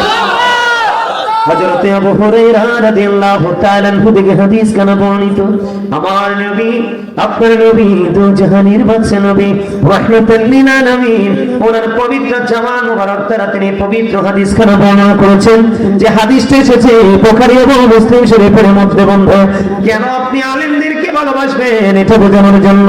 যদি আমার আলোচনার বিষয় এটা নয়, আপনারা দুর্বল, আপনাদেরকে অ্যাক্টিভ করতে হবে, এই জন্য বন্ধু আপনাদেরকে স্ট্রং করতে হবে, এই জন্য মানসিক পরিবর্তনের জন্য আমার এই দিকে আসা। আপনারা একটু মহব্বত করে আমার হাদিস কানা শুনবেন এবং মন দিয়ে এটাকে হৃদয়ে ধারণ করবেন। আল্লাহর হাবিব বলেছেন, মান আতাআনি ফাকাদ আতা আল্লাহ, যে ব্যক্তি আমার অনুগত করে সে আল্লাহর অনুগত করলো। সুবহানাল্লাহ, সুবহানাল্লাহ বলেন না কেন? বলতেছে কে? আল্লাহ, রাসূল। আমার আগে আমার ছোট ভাই মিনহাজুল আবিদিন সুফুবি মাইকটা সাইডে দিয়ে ভালাই তো করছে, ওকে আই সাইডে দিতাম না। হ্যাঁ, আমি কই রাসূল বলতেছে, হ্যাঁ কই আল্লাহ বলতেছে। এই আমার আলোচনা শুনতে হলে আপনাদেরকে শর্ত মানতে হবে। কি করতে হবে? কথা বলেন না, কি করতে হবে? শর্ত নিতে রাজি সবাই? আমার প্রথম শর্ত, ফার্স্ট কন্ডিশন হলো স্টপ ইউর মাউথ এভরিবডি। সকলের জবানকে বন্ধ রাখতে হবে। আমার দ্বিতীয় শর্ত, second condition, you listening my lecture very attentively. আমার কথা সবাইকে মন দিয়ে শুনতে হবে। থার্ড কন্ডিশন, আপনি যদি বলেন আই সেড ডোন্ট অ্যাকসেপ্টেবল, আমি বলবো I said go to your seat, out of sight. আমার কথা পাই না? সবাই এই সীমানা ত্যাগ করে বাড়ি চলে যেতে হবে, কারণ আপনার দেহ যদি এখানে থেকে, মন যদি অচিন্তে শিখুরি, আপনার এই পয়সা থেকে লাভ নাই। বাসায় যে পিঠ লাগে ঘুমান, আগামী দিন ভালোভাবে কাজ করতে পারবেন।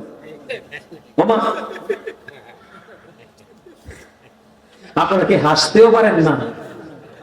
হ্যাঁ, আরে হাসি দোষের কিছু না। আপনার লাইফকে, আপনার জীবনকে সুন্দর রাখতে হলে, দেহকে সুন্দর রাখতে হলে, আল্লাহ রাসূল সুস্থ রাখার জন্য যতগুলো অপশন আমাদেরকে শিখিয়ে দিয়েছেন, এর মধ্যে একটা হলো হাসি। হাসি খুশি জীবন মানুষকে স্বাভাবিক করে দেয়। কথা কি বুঝতে পারছেন? আমার এই চাচা একটা হাসি দিছে, আমার ছোট ভাই একটা হাসি দিছে, কারণ তারা মজাটা বুঝছে। আর আপনারা একটু ইয়ার মধ্যে, হেজিটেশনের মধ্যে পড়ে গেছেন, ঠিক না ভাই? আরে জানে একটু হাসতে হবে তো। আমি বলতেছি, রাসূল বলতেছে, আপনি বলতেছেন, আল্লাহ বলতেছে, এরকম ভাবে ওয়াজ শুনতে তো লাভ নাই। এই 29তম মাহফিল, এত বছরে, 28 বছরে কি শিখছেন আমার বলতে পারবেন? এটা কিন্তু একটা ক্লাস। এটা কি? এটা একটা ক্লাস, প্রফেশনাল, এটা একটা টিচিং প্রফেশন। এটা কিন্তু শুটিং স্পট নয়। আমি আপনাদেরকে টিচিং দিচ্ছি, আপনারা সবাই টিচিং নিচ্ছেন। এখানে আমার বাবার বয়সী, দাদার বয়সী অনেক অনারেবল পারসন আছেন, কিন্তু এই মুহূর্তে সবাই আমার স্টুডেন্ট। তোমার ঠিক হতো কইতে পারেন? আপনি কি নিজেকে স্টুডেন্ট মনে করলে কি লস? আমি লাইন মতো ওয়াজ করব, তখন আপনি ওয়াজ থেকে বুঝে নিতে পারবেন আপনার আর আপনার পছন্দের বক্তার মধ্যে কমিউনিকেশনটা কেমন রাখা দরকার। যদি আপনার মন না থাকে, মিনহাস এই হাদিসটা এনে রাখলাম, আর কত ওয়াজ করতে হবে তার আর বুঝানোর নাই। ছোট্ট করে একটা টপিক আমি আপনাদেরকে দেই, দেখি আপনাদের বিবেকটা প্রসারিত হয় কিনা। এই যে বডিটা, এটা কি বাংলাতে বললে? দেহ বা শরীর কি, আবার আরেক নাম আছে মানুষ। কি কি মানুষ ইংলিশে কি বলা হয়? ম্যান অথবা পারসন। আল্লাহর কোরআনের ভাষায় কি বলা হয়? আল্লাহ কখনো বলেছেন ইয়া আইয়ুহান নাস, কখনো বলেছেন ইয়া আইয়ুহাল ইনসান। তাহলে এটা কোনটা? এই মাথা থেকে পা পর্যন্ত বডি স্ট্রাকচারটা, এটা হলো মানুষ। এই মানুষের ভিতর আরেকটা মানুষ থাকে, নির্দিষ্ট সমপরিমাণ, কন্টিনিউস না। ওই ভিতরের মানুষটার নাম হলো রূহ। ইংলিশে এটাকে বলা হয় সোল, বাংলাতে এটাকে বলা হয় আত্মা। আল্লাহ বলেছেন say the soul is the order of my Lord, only রূহু মিন আমরি রাব্বি, first tense, present tense, future tense, অতীত, বর্তমান, ভবিষ্যৎ। আপনারা ফার্স্ট টাইমে আমার দিকে তাকান, ফার্স্ট টাইম কি কেমন? আমরা কিন্তু ফার্স্ট টাইম আব্দুর রহিম ছিলাম না, আব্দুল জলিল ছিলাম না, খলিলুর রহমান ছিলাম না। কেন ছিলাম না?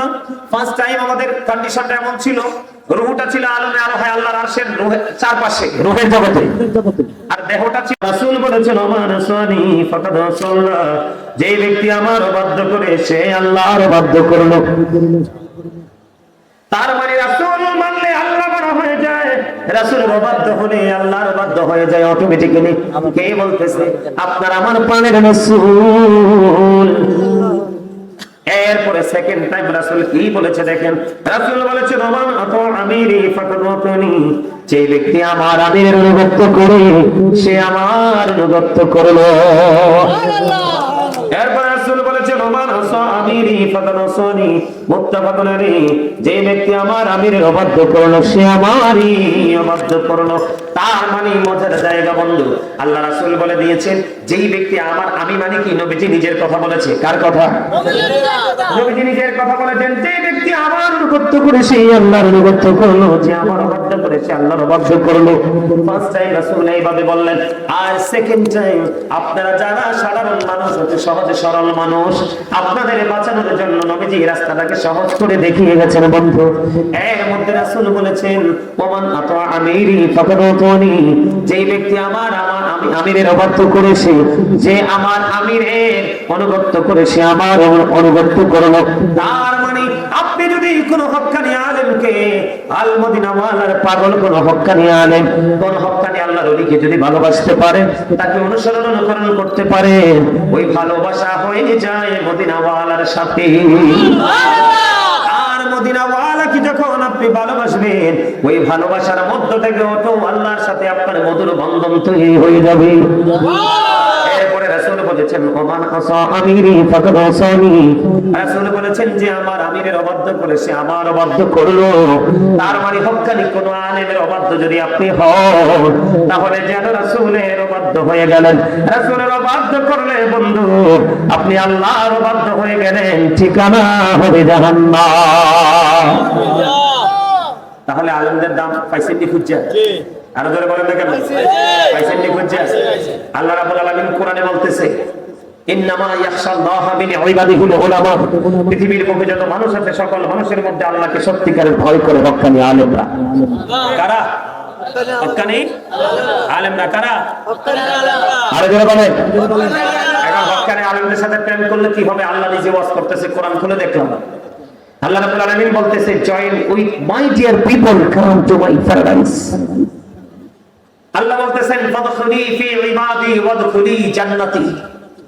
আল্লাহ বলতেছে আমার প্রিয় লোকদের সাথে যুক্ত হও আর আমার জান্নাতে চলে আসো। আর যারা বলেন সুবহানাল্লাহ। আলেমদের সাথে মহব্বত রাখলে লাভ না লস? আর যারা লাভ, এই লাভটা দুনিয়ায় পান আর না পান, কিন্তু উপরে আপনার লাভটা পরিপূর্ণই হবে। ওয়াজ চতুর্দিক থেকে পাইছি, হাদিস শরীফের মধ্যে আসছে, আল্লাহর কোরআনেও আসছে। তাহলে আপনি আমি আমাদের জীবনে একজন উপদেষ্টা হিসেবে একজন হক্কানি আলেমকে বেছে নিব। কারণ আপনি অসুস্থ হলে ডাক্তার লাগে না, বাড়ি বানাইলে ইঞ্জিনিয়ার লাগে না, এমনি করে করে এক একটা কাজের জন্য এক একজন দক্ষ ব্যক্তি লাগে না। আপনি উপারটাকে আপনার নিজের জন্য ভালোবাসবেন। কার জন্য? আলেমের জন্য না, আপনি নিজের জন্য। আপনি যখন ভালোবাসবেন, ওই ভালোবাসার কারণে আপনার কি হয়ে যাবে? উপারটাকে আপনি ব্রাইটনেস করতে পারবেন, আলোকিত করতে পারবেন। আল্লাহ আমাদেরকে কবুল করে নিক, সকলে বলুন আমিন। আরো জোরে বলেন আমিন। আমার কথা বুঝতে পারছেন? আরো জোরে বলেন না আমিন। একদম সহজে বুঝতে পারছেন না? আরো জোরে বলেন না বুঝতে পারছেন?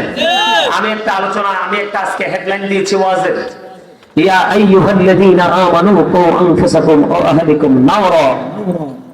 আল্লাহ রাব্বুল আলামিন ঈমানদারকে ডেকে বলেছেন, ও believers, save yourself and your families from the fire. আল্লাহ রাব্বুল আলামিন বলেছেন, ঈমানদারকে ডেকে বলেছেন, তুমি জাহান্নাম থেকে বাঁচো, তোমার পরিবারকেও জাহান্নাম থেকে বাঁচাও। তার মানে আপনাকে আমাকে প্রত্যেককে আল্লাহ রাব্বুল আলামিন কি দিয়েছেন? দায়িত্ব দিয়েছেন। কি ধরনের দায়িত্ব? যে তুমি জাহান্নাম থেকে বাঁচাও, তোমার পরিবারকেও জাহান্নাম থেকে বাঁচাও। এখন আপনি আগে বাঁচার রাস্তা খুঁজে বের করতে হবে, তারপরে আপনি নিজের জন্য আপনার ওয়ারিসকে বাঁচানোর জন্য রাস্তা খুঁজে বের করতে হবে। এখন আপনি বাঁচবেন, আপনার ওয়ারিসকে বাঁচানোর জন্য একটা রাস্তা আছে, ওপেনিং করো। সে রাস্তাটা কি জানেন? সে রাস্তাটা কি জানেন? সে রাস্তাটা হলো, আল্লাহ রাসূল বলেছেন, আদিবু আওলাদাকুম আলা সালাতি খিসালিন হুব্বি নাবিয়িকুম ওয়া হুব্বি আহলি বাইতিহি ওয়া আলা কিরাআতিল কুরআন। রাসূল বলেছেন, তোমরা তোমাদের সন্তানদেরকে তিনটি বিষয় শেখাও। কয়টি? তিনটি বিষয় শেখাও। একটা হলো হুব্বি নাবিয়িকুম, is the love of the prophet, নবীর ভালোবাসা শেখাও। এরপরে বলেছেন হুব্বি আহলি বাইতিহি, টিচ ফ্যামিলি লাভ। এরপরে বলেছেন ওয়া আলা কিরাআতিল কুরআন, learn to recite the holy Quran. তোমরা তোমাদের সন্তানদেরকে বাঁচাতে হলে প্রথমে নবীর প্রেম শিখাতে হবে, কারণ নবীর সাথে প্রেম করা ঈমান এবং ফরজ।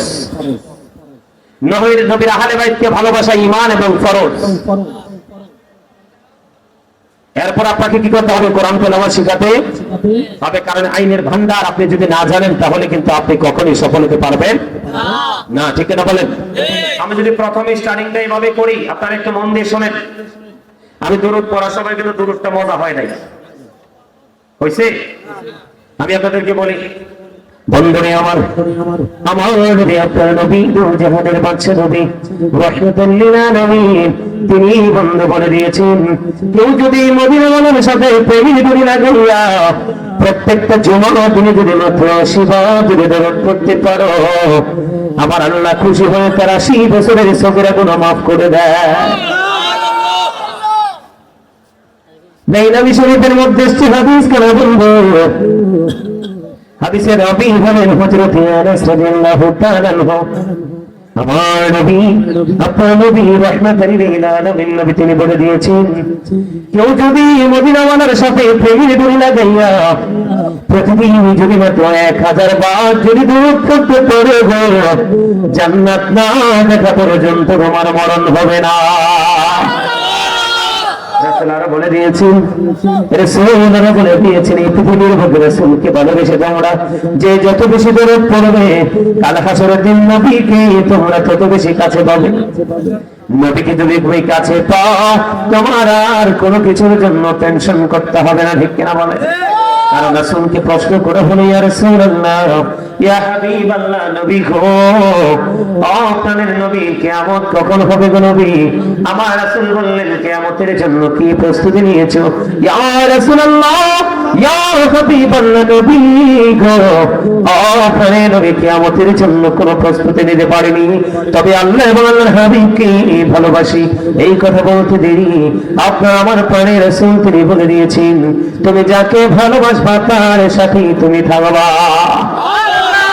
এখন নবীকে ভালোবাসার মানে কি?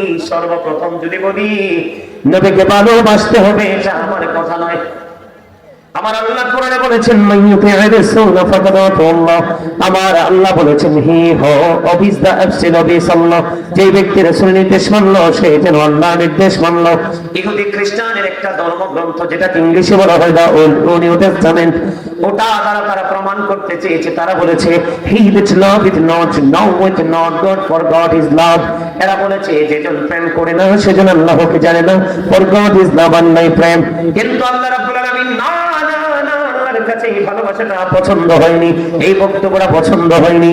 আল্লাহ রাব্বুল আলামিন বলেছেন, নো সে বলুন, ইফ ইউ ডু লাভ আল্লাহ, যদি তোমরা আল্লাহকে ভালোবেসে থাকো, ফলো মি মুহাম্মদ সাল্লাল্লাহু আলাইহি আলাইহি ওয়াসাল্লাম মুহাম্মদ সাল্লাল্লাহু আলাইহি সাল্লামের অনুগত হয়ে যাও। আল্লাহ উইল লাভ ইউ, আল্লাহ তোমাদেরকে ভালোবাসবে। এন্ড ফরগিভ ইউর সিনস, আল্লাহ তোমাদের সমস্ত জীবনের গুনাহগুলি maaf করে দেবে। সুবহানাল্লাহ, বলেন না সুবহানাল্লাহ। কারণ আপনাদেরকে মনে রাখতে হবে, যেখানে আল্লাহ সেখানে রাসূল। আমার প্রভুর প্রভুত্বের সীমানা যত দূর জুড়ে রে, আমার নবীর রহমত তত সীমানা জুড়ে। আপনার ওয়াজ ভালো লাগে না? আপনাদের কাছে লাগে না? এগুলো ভালো না লাগলে লাগবো কি? এগুলো তো ইমানি ওয়াজ। আপনার ইমান যদি ঠিক না থাকে আমল দিয়ে লাভ হবে না। আর ইমান হলো নবীর প্রেম, নবীর প্রেম নাই তো ইমান নাই। আপনারা একটু বোঝেন না, আমার আলোচনা, মূল আলোচনা যেটা আমি নিয়ে আসছি সেটা আমি পরে করতেছি। আগে একটু আপনাদেরকে বোঝাই, তারপর একটা আলোচনার মধ্যে ঢুকে যাব। আপনি কালেমা পড়েন না, লা ইলাহা ইল্লাল্লাহ মুহাম্মাদুর, আল্লাহ চাইলে কিন্তু আল্লাহকে দিয়ে আল্লাহ কি করতে পারতেন? কালেমাটা শেষ করতে পারতেন, পারতেন না? কিন্তু আল্লাহ রাব্বুল আলামিন কালেমার মধ্যে দুটো অপশনকে সমন্বয় করে দিয়েছেন। একটা হলো লা ইলাহা ইল্লাল্লাহ, এটা হলো তাওহীদ। আরেকটা হলো মুহাম্মদুর রাসূলুল্লাহ সাল্লাল্লাহু আলাইহি ওয়াসাল্লাম, এটা হলো রিসালাত। দেখছেন নি, একদিকে হলো তাওহীদ, আরেকদিকে হলো রিসালাত, একদিকে হলো স্রষ্টা, আরেকদিকে হলো সৃষ্টি। যিনি শুধু আপনার আমার নবী না, তিনি নবীদেরও নবী। এই কারণে আমি বলি আল্লাহ the first pillar is the Lord of all, রব্বুল আলামিন। মুহাম্মদুর রাসূলুল্লাহ সাল্লাল্লাহু আলাইহি ওয়াসাল্লাম is the blessing for the world, রাহমাতাল লিল আলামিন। চমৎকার না? কথা বলেন না কেন? আল্লাহ হলো রব্বুল আলামিন, আর আল্লাহর হাবিবকে বানালেন রাহমাতাল লিল আলামিন। জোরে জোরে বলুন সুবহানাল্লাহ, জোরে বলুন সুবহানাল্লাহ।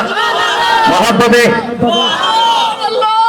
সে নবীর সাথে মহব্বত আপনাকে করতেই হবে।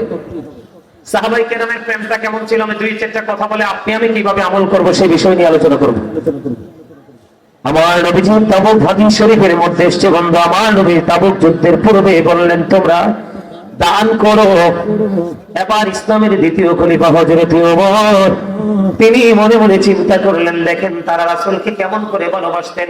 আল্লাহ রাব্বুল আলামিনকে পাওয়ার জন্য তারা আমার রাসূলের প্রত্যেকটা বক্তব্যকে কানায় কানায় পুঙ্খানুপুঙ্খানুরূপে ভালোবেসে তারা বাস্তবায়ন করত। বন্ধু, ওমর যখন জানতে পারলেন নবীজি জানিয়ে দিয়েছেন তোমরা তাবুক যুদ্ধের পূর্বে তোমরা কি করো, দান করো, এই কথা বলার পরে হযরত ওমর মনে মনে মনে মনে চিন্তা করলো, বন্ধু, আমার জীবনে কোনোদিন কোন কাজ দ্বারা আমি আবু বকরকে হারাতে পারিনি। প্রত্যেকটা সেক্টরে আবু বকর আমার চাইতে অগ্রগামী। আমার কাছে ভালো দৌলত আছে, আমার কাছে ভালো সম্পদ আছে। নবীজি বলেছি আমি আজকে বেশি করে দান করব। এবার ওমর কি করলেন? দানের সম্পদ।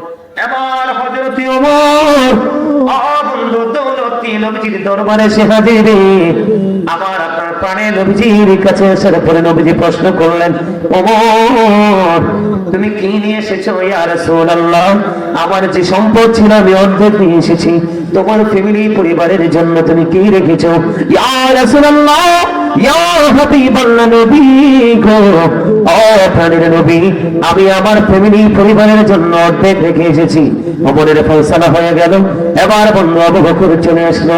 আবু বকর তুমি কি করেছো? এবার আবু বকর উত্তর দিলেন, ইয়া রাসূলুল্লাহ, আমার যা ছিল আমি সব নিয়ে এসেছি গো। ফ্যামিলির জন্য কতটুকু রেখে এসেছো?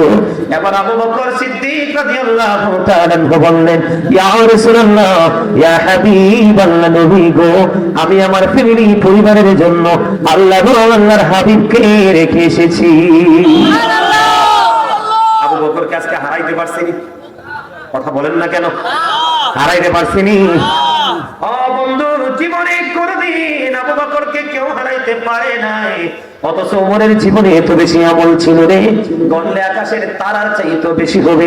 এত বেশি আমল যদি একটা পাল্লায় রাখা হয়, আবু বকরের একটা মুহূর্তের, কিছু মুহূর্তের প্রেম যদি একটা পাল্লা রাখা হয়, আবু বকরের প্রেমের পাল্লাটাই বন্ধু ভারী হয়ে যাবে। কেমন ভাবে ভালোবাসতো প্রাণের নবীকে। ও বন্ধু, হিজরতের রাত্রিতে যখন আমার নবীজি আবু বকরের দরজায় গিয়ে একটা টোকা দিল রে, দরজাটা সঙ্গে সঙ্গে বন্ধু খুলে দিল। আমার নবীজি আবু বকরকে একটা ডাক দিয়ে বললেন, রে আবু বকর, এটা কেমন করে সম্ভব রে? একটা ডাক দিতে দেরি, তুমি তোমার দরজা চালা করতে দেরি করলে না রে আবু বকর, এটা কেমন করে সম্ভব রে? ও আবু বকর আমাকে একটুখানি বলো। এবার আবু বকর সিদ্দিক রাদিয়াল্লাহু তাআলা আনহু বললেন, ইয়া রাসূলুল্লাহ, ইয়া হাবিবাল্লাহ, নবী গো, ও প্রাণের নবী গো, ও নবী, যেদিন আমি জানতে পেরেছি গো আপনার সাথে আমি হিজরতে সঙ্গী হব গো নবী, সেদিন থেকে আমি একটা মুহূর্তের জন্য বিছানায় পেট লাগাই নাই। আর জোরে বলেন না সুবহানাল্লাহ। কেমন করে বুঝাইলে বুঝবে গো, আমার নবীর সাথে এমন ভাবে পশু পাখি পর্যন্ত প্রেম করেছে, যে প্রেমটা আমরা নবীর উম্মত হব স্বীকার করে থেকে সেই প্রেমটা পর্যন্ত আমাদের সিনায় নাই। এখন আমি নবীকে ভালোবেসে কত কিছু করি, তুমি আমাকে বেদাতি বলে বকা দাও। এটাকে প্রেম হতে পারে? কোনদিন প্রেম হতে পারে না। বন্ধু, আমি আপনাদেরকে একটুখানি বলে দেই, আমার নবী যখন ওই গুহার মধ্যে ঢুকেছিল হিজরতের ওজনেতে, কাফেররা যেন চিনতে না পারে, ওই গুহার মুখের মধ্যে কবুতর বাসা বাঁধিয়া, ও বন্ধু, এখানে ডিম তা দিয়েছে, মাকড়সা জাল বুনে দিয়েছে, মাকড়সা জাল বুনে দিয়েছে। কাফেরেরা যখন, অত সেই গুহার মধ্যেই কিন্তু আমার নবী সঙ্গী আবু বকর, দুশমনেরা এসে দেখেছে মাকড়সার জাল বুনে দিয়েছে। না না না, এটার মধ্যে যদি নবী মুহাম্মদ ঢুকতো তাহলে জাল তো থাকতো না। বন্ধু, শুধু এখানে একান্ত নয় রে, আমার নবীর প্রতি প্রেম কত মধুময় ছিল। যখন জাল বুনলো, নগদ যেটা বানায় এটা কিন্তু অত্যন্ত চকচকে থাকে। কথা বলেন না কেন? যেমন আমার এই পরনের যে পোশাকটা, এটা চকচকে কিনা? কয়েকদিন হলো এটা বাহির থেকে আমার ভালোবাসার একজন মানুষ নিয়ে আসছে। এটা যদি বন্ধু ধুলাবালি ধূসর হয়, এটা কি হয়ে যাবে? কালারটা ডিসকালার হয়ে যাবে। ঠিক তেমনি ভাবে আপনার আমার প্রাণের নবীকে সেফটি দেওয়ার জন্য ভালোবাসা লাগাইয়া মাকড়সা জাল বুনলো, আর পাখি মুখে করে ধুলাবালি জালের মধ্যে ছিটিয়ে দিল। আর দুশমনেরা চাইয়া দেখলো এখানে কেউ নাই রে, চাইয়া দেখো পুরনো জাল বোনা আছে। সুবহানাল্লাহ। অসুস্থ মানুষ, আমি এনার্জি পাই না আপনাদের সাথে কথা বলে। ওই যে আমার ছোট ভাই মিনহাজুল আবেদিন সুফি বলে গেছে, আমি ওজন গুনাহগারকে দেখার জন্য মানুষ সিরিয়াল ধরে, দাঁড়াইয়া থাইকেও জায়গা পায় না। অহংকার করে বলছিলাম, কারণ অনলাইনে দেখলে বুঝতে পারতেন আমি অল্প কথা বলার অভ্যাস নাই। যতটুকু কথা বলি কোরআন হাদিস থেকে বলি, কারণ আমার জীবনে সময় খুবই অল্প, কাজ অনেক বেশি। আর এখন প্রত্যেকটা ওয়াজে বসতে নন কেন আলোচনা করি, কারণ আমার সমাজ ধ্বংস হয়ে যাচ্ছে। যুব সমাজ তো নষ্ট হয়েই গেছে। তোমার কথা কয় না, বলছি যুব সমাজ তো নষ্ট হয়ে গেছে। আপনারা মুরব্বীরা যারা আছেন, আপনারা মুরব্বী মানুষগুলো যখন পৃথিবী থেকে বিদায় নেবেন, এই পৃথিবী আর বেশি দিন টিকবে না। কারণ এখনকার যুবকদের কাছে ইসলাম নাই বললেই চলে। বুঝেন নাই? আপনারা বলেন, ছেলেরা কি রাস্তা দিয়ে যাওয়ার সময় সালাম দেয়? এখানে তো ইসলাম নাই। মুসলমানের কর্তব্যের মধ্যে এটা একটা, পরিচিত হোক অপরিচিত, মুসলমান দেখলেই সালাম দিয়ে দিবা। দেখ, এখন মুরব্বীরা সালামের অপেক্ষায় থাকে, এখানে তো ইসলাম কবরে চলে গেল যুবকদের দ্বারা, ঠিক না? আপনার ছেলেরা কি চুল কাটে সুন্নাহ স্টাইলে না ইহুদিদের স্টাইলে? তাহলে এখানে তো সুন্নাহ মোতাবেক চুল কাটার কথা, মাথা থেকেও কি করলেন? ইসলামকে ডিলিট করে দিলেন। এখনকার ছেলেরা যে জিন্স প্যান্ট পরে, আমি প্রমাণ দিতে পারবো, আপনারা চাইলে কোরআন এবং হাদিস থেকে কোট করে নিয়ে আসছি। জিন্স প্যান্টটা যে পরে, এটা কোরআন হাদিস তারা একবারে নাজায়েজ মুসলমানদের জন্য। তারপরে পোশাকে তো কি নাই? ইসলাম নাই, আছে? আর জানে মা বাবাকে ভালোবাসতে হবে, কারণ মা বাবাকে ভালোবাসা ফরজ, কষ্ট দেওয়া হারাম। We should obey our parents. আমাদের প্রত্যেকের উচিত পিতা মাতাকে মান্য করা। এখনকার ছেলেরা কি পিতা মাতাকে মানে? এখানে তো ইসলাম নাই। রাসূল বলেছে, জুম্মার দিনে সব দিনের চেয়ে উত্তম রূপে গোসল করো, লম্বা জামা পরো, মানে পাঞ্জাবি পরো, কারণ লম্বা জামা পরে নামাজ পড়া সুন্নাহ। আতর লাগাও, গাড়ি থাকলেও হেঁটে হেঁটে কি মসজিদে চলে যাও, সবার আগে যাও, সবার পরে বেরো আসো। এখনকার ছেলেরা এত ডিজিটাল, সালাম ফিরাইবার আগে 2 রাকাত ফরজ পড়তে যায়, খুতবাও শোনে না। আর সালাম ফিরানোর পরে মুনাজাতও দেয় না, মনে হয় যে বিশ্বযুদ্ধ শুরু হয়েছে গেইটে। এখানে কি ইসলাম আছে? আপনি তো নামাজ পড়ে নামাজি হবেন তাকওয়া নিয়ে নামাজ পড়লে, আপনি তো এখন ডিজিটাল হয়েছেন, কমার্শিয়াল। এই নামাজ দিয়ে তো আপনি কিয়ামত পর্যন্ত পড়তে পারবেন, আল্লাহ পর্যন্ত পৌঁছাতে পারবেন না, নষ্ট কাজ থেকে বাঁচতে পারবেন না। এমনি করে প্রত্যেকটা সেক্টরের দিকে তাকায় দেখেন ইসলাম নাই। তো আপনি রহমত পাবেন কোত্থেকে? কথা বলে না কেন? আরো জোরে। আমরা ছোট্ট থাকতে স্কুলে যখন যাইতাম, বুঝছেন নি, বাড়ির নিচে মানে জঙ্গল থেকে টোকাইয়া বড়ই খাইছি। কবে পড়ছে না সইরা খবর নাই, পাইছি তো এক সাইড ভালো, এক সাইডে মুখ দিয়ে খাইয়া ফেলছি। আর গত 2-3 দিন আগে আমার এক বোন গ্রামের বাড়ি থেকে গাছ থেকে বড়ই পাইরা নিয়ে আসছে। কি কাপড় দিয়ে চাইয়া দেখি পোকা, খাইলাম নি পোকা। কথা কয় না কেন? এখন দেখবেন আপনি কোনো কিছু আপনার মন মতো পাবেন না, কারণ আল্লাহ যে আপনাকে মন মতো পথে চলতে বলেছে, আপনি চলেন না। এই জন্য আপনারও কোনো কিছু ঠিক, আল্লাহর ওয়ার্ডার মতো যখন ঠিক নাই, আপনার কর্মের রেজাল্ট ঠিক মতো আসে। আপনি নিজেকে শুধরাইতে হবে, সত্যিকারের আশিকের রাসূলের সাথে প্রেম করতে হবে, তাহলে আপনি অটোমেটিক্যালি পরিবর্তন হয়ে যাবেন। দেখেন আমার প্রেমের শেষ নাই রে, ভালোবাসার শেষ নাই।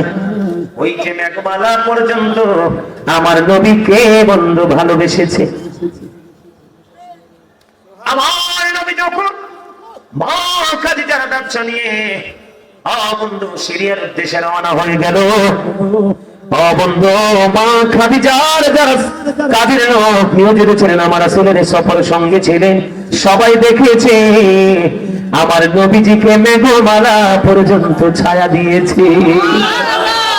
আর জোরে বলেন না সুবহানাল্লাহ। শুধু তাই নয়, আমরা কেমন মুসলমান। হযরত আলী রাদিয়াল্লাহু তাআলা তিনি বললেন, আমি একদিন নবীজির সফর সঙ্গী হলাম, মক্কার আঁকাবাঁকা মেঠো পথে হাঁটা শুরু করলাম। হাঁটতে হাঁটতে নবীজির সঙ্গে আমি শুনতে পেয়েছি পায়ের তলার পাথরগুলো প্রাণের নবীকে সালাম দিয়েছে। আলী বলতেছে আমি শুনতে পেয়েছি নবীজি হাঁটতেছে, আর ডান বাম থেকে ওই গাছপালা গুলো প্রাণের নবীকে সালাম জানাইতেছে। জোরে জোরে বলেন না সুবহানাল্লাহ। সেই নবীকে ভালোবাসার দরকার আছে না নাই? বন্ধু আমি যদি বলি রে আমার নবীজি বলেছে আবু বকরের সম্পদ আমার যতটা উপকারে এসেছে, আর কারো সম্পদ তত উপকারে আসেনি।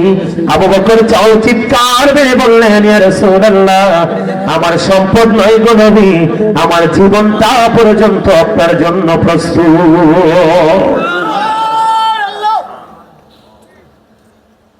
আমি আপনাদেরকে বলে বন্ধু, আমার রাসূল যখন এই পৃথিবীতে চলে গেল রে, চলে যাওয়ার পরে আখির নামক একটা গাধা নবীজির চলে যাওয়াটা সে মেনে নিতে পারলো না, কোনোভাবেই মেনে নিতে পারেনি। বন্ধু আখির নামক একটা গাধা সে শুধু কান্দে আর বলে, কোথায় গেল রে প্রাণের নবীজি, কোথায় গেলে রে প্রাণের নবীকে আমি দেখতে পাবো, আর কি জীবনে কোনোদিন প্রাণের নবীকে দেখতে পাবো না। আখির নামক গাধাটা বলে আর কান্দে, কাঁদতে কাঁদতে 3 দিন 3 রাত্র পার হয়ে গেল, মতান্তরে 4 দিন 4 রাত্র পার হয়ে গেল। ওই আখির নামক গাধা কোনো খাবার খায় না, কোনো পানি খায় না বন্ধু, 3 দিন 3 রাত্র, মতান্তরে 4 দিন 4 রাত্র পরে নিজের জীবনটা সমুদ্রে ঝাঁপ দিয়ে দিল। আমার নবীর প্রেম এত মধুর ছিল রে।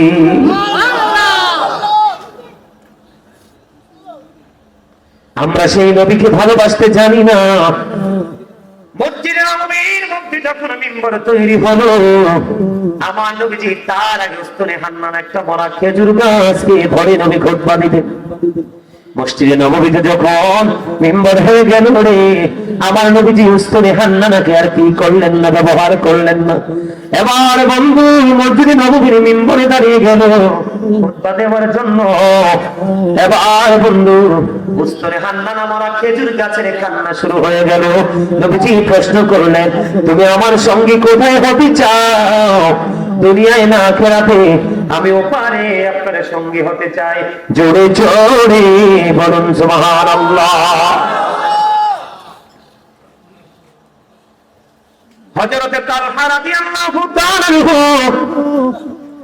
এক এক করে নবীর প্রেমে 70টা তীরের আঘাত খাইল। কয়টা তীরের আঘাত? আরো জোরে। নবীজি মদিনায় থাকা অবস্থায় বন্ধু 27টি যুদ্ধ করেছে। এর মধ্যে সবচেয়ে বড় যুদ্ধ হলো উহুদের যুদ্ধ। উহুদের ময়দানে দুশমনেরা বৃষ্টির মতো তীর ছুটতেছে। এই দৃশ্য দেখে হযরত তালহা নবীজিকে জড়িয়ে ধরলো। জড়িয়ে ধরে একটা তীরের আঘাত যেন প্রাণের নবীকে টাচ করতে না পারে। একটা নয়, দুইটা নয়, 70টা তীরের আঘাত। ও বন্ধু, 70টা তীরের আঘাত সহ্য করেছে, তারপরেও প্রাণের নবীকে একটা আঘাত লাগতে দেয়নি। 70টা তীরের আঘাত খাইয়া বন্ধু, ও রামচন্দ্রপুরের আমার ভাই, আমার বাবা গো, আমি আমার মা বোনদেরকে ডেকে ডেকে বলবো, একটা বার তুমি নিজের বিবেকের কাঠ গড়ায় দাঁড়িয়ে, নিজের বিবেকের আদালতে দাঁড়িয়ে প্রশ্ন করো, তুমি তোমার নবীকে কতটুকু ভালোবাসতে পেরেছো? হযরতে তালহা একটা নয়, দুইটা নয়, 10টা নয়, 20টা নয় বন্ধু, 70টা তীরের আঘাত খাইল। একটা বারের জন্য একটার পর একটা বন্ধু তীর এসে হযরতে তালহার বডিতে বন্ধু বিঁধতেছে, কিন্তু তার তীরের আঘাত লাগতেছে এইদিকে। একটা বার তার কোনো চিন্তা নাই রে, তার চিন্তা হলো কোন তীর যেন প্রাণের নবীকে আঘাত করতে না পারে।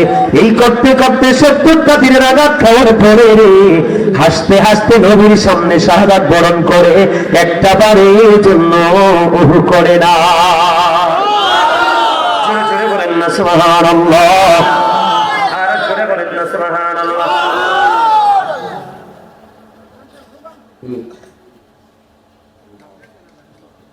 ওয়াজ নিয়ে কথা না, ওর কথা অন্য কথা জানে কম বলছো না। রাসেল কবিতা আমরা মানা করেছিল, তোমাদের এই মসজিদে এসে কেন নামাজ পড়েছে দেখছো না? আরে মিয়া, যে দুষ্ট মানুষ সমান তোমার খাইছে খাইছে, এদিকে একটা মসজিদ আছে, এমন দুষ্ট মানুষ। এই মিয়া যুগের পর যুগ এখনো পড়তেছি, দাড়িগুলো পাকাই ফেলছি। আমি গন্ডা মূর্খ যদি সামনে এসে কথা বলে মানা যায়? হ্যাঁ, কোনো সাজেস্ট করতে হলে করবো, কিন্তু কোনো ইনস্ট্রাকশন তো নিতে পারি না ধর্মীয় ব্যাপারে। কথা বলেন না, আপনার মুরব্বী মানুষ, সেই ক্ষেত্রে সামাজিকতা নিয়ে আপনি দুনিয়া হিসাবে আমাকে উপদেশ দিতে পারেন, আদেশ করতে পারেন, কিন্তু ধর্মীয় ব্যাপারে তো আমি আপনার কাছ থেকে ইনস্ট্রাকশন নিব না, কারণ আপনি তো মোটেও কিছু জানেন না। কথা বলেন না। এই মিয়া, মসজিদের খতিব যদি অনেস্ট না হয়, কোনদিন সমাজের মধ্য থেকে গুমরাহি দূর করা সম্ভব নয়। মনে রাখবেন, যেই ইমাম সাহেব দেখবেন সভাপতি, সেক্রেটারি, মোতাল্লির পা চাটে চাকরি বাঁচানোর জন্য, ওই ইমাম সাহেবের পিছনে কোনদিন নামাজ পড়বেন না। এইটারও নামাজ হইতো না, আপনাদেরটাও হবে না। কথা বুঝতে পারছে? আমি অনেক মসজিদ, আমি আমার জীবনে জুমাই পড়াইছি, আমি এখন জুম্মাই পড়াই না, কারণ হয় সেক্রেটারি নাই, ক্যাশিয়ার নাই, মোতাল্লি নাই, সভাপতি একটা না একটা ওয়ান নাম্বার বাটপার থাকে। কথা বলেন না কেন? আমাদের মতো স্কলার আমরা কেন মসজিদে দাঁড়িয়ে দাঁড়িয়ে আপনাদের 5,000 টাকা? আমার জীবনে যত মসজিদে দায়িত্ব পালন করেছি, জীবনে কোনোদিন কোন মসজিদ কমিটি বলতে পারবে না গাজী সুলাইমান কি ঈদেও 1 টাকা বোনাস দিতে পারছে নেই নেই। কারণ আমি আপনার পকেট কাটার জন্য আসি নাই, আপনার পকেট ভরার জন্য আসছি। ঠিক কে বলেন?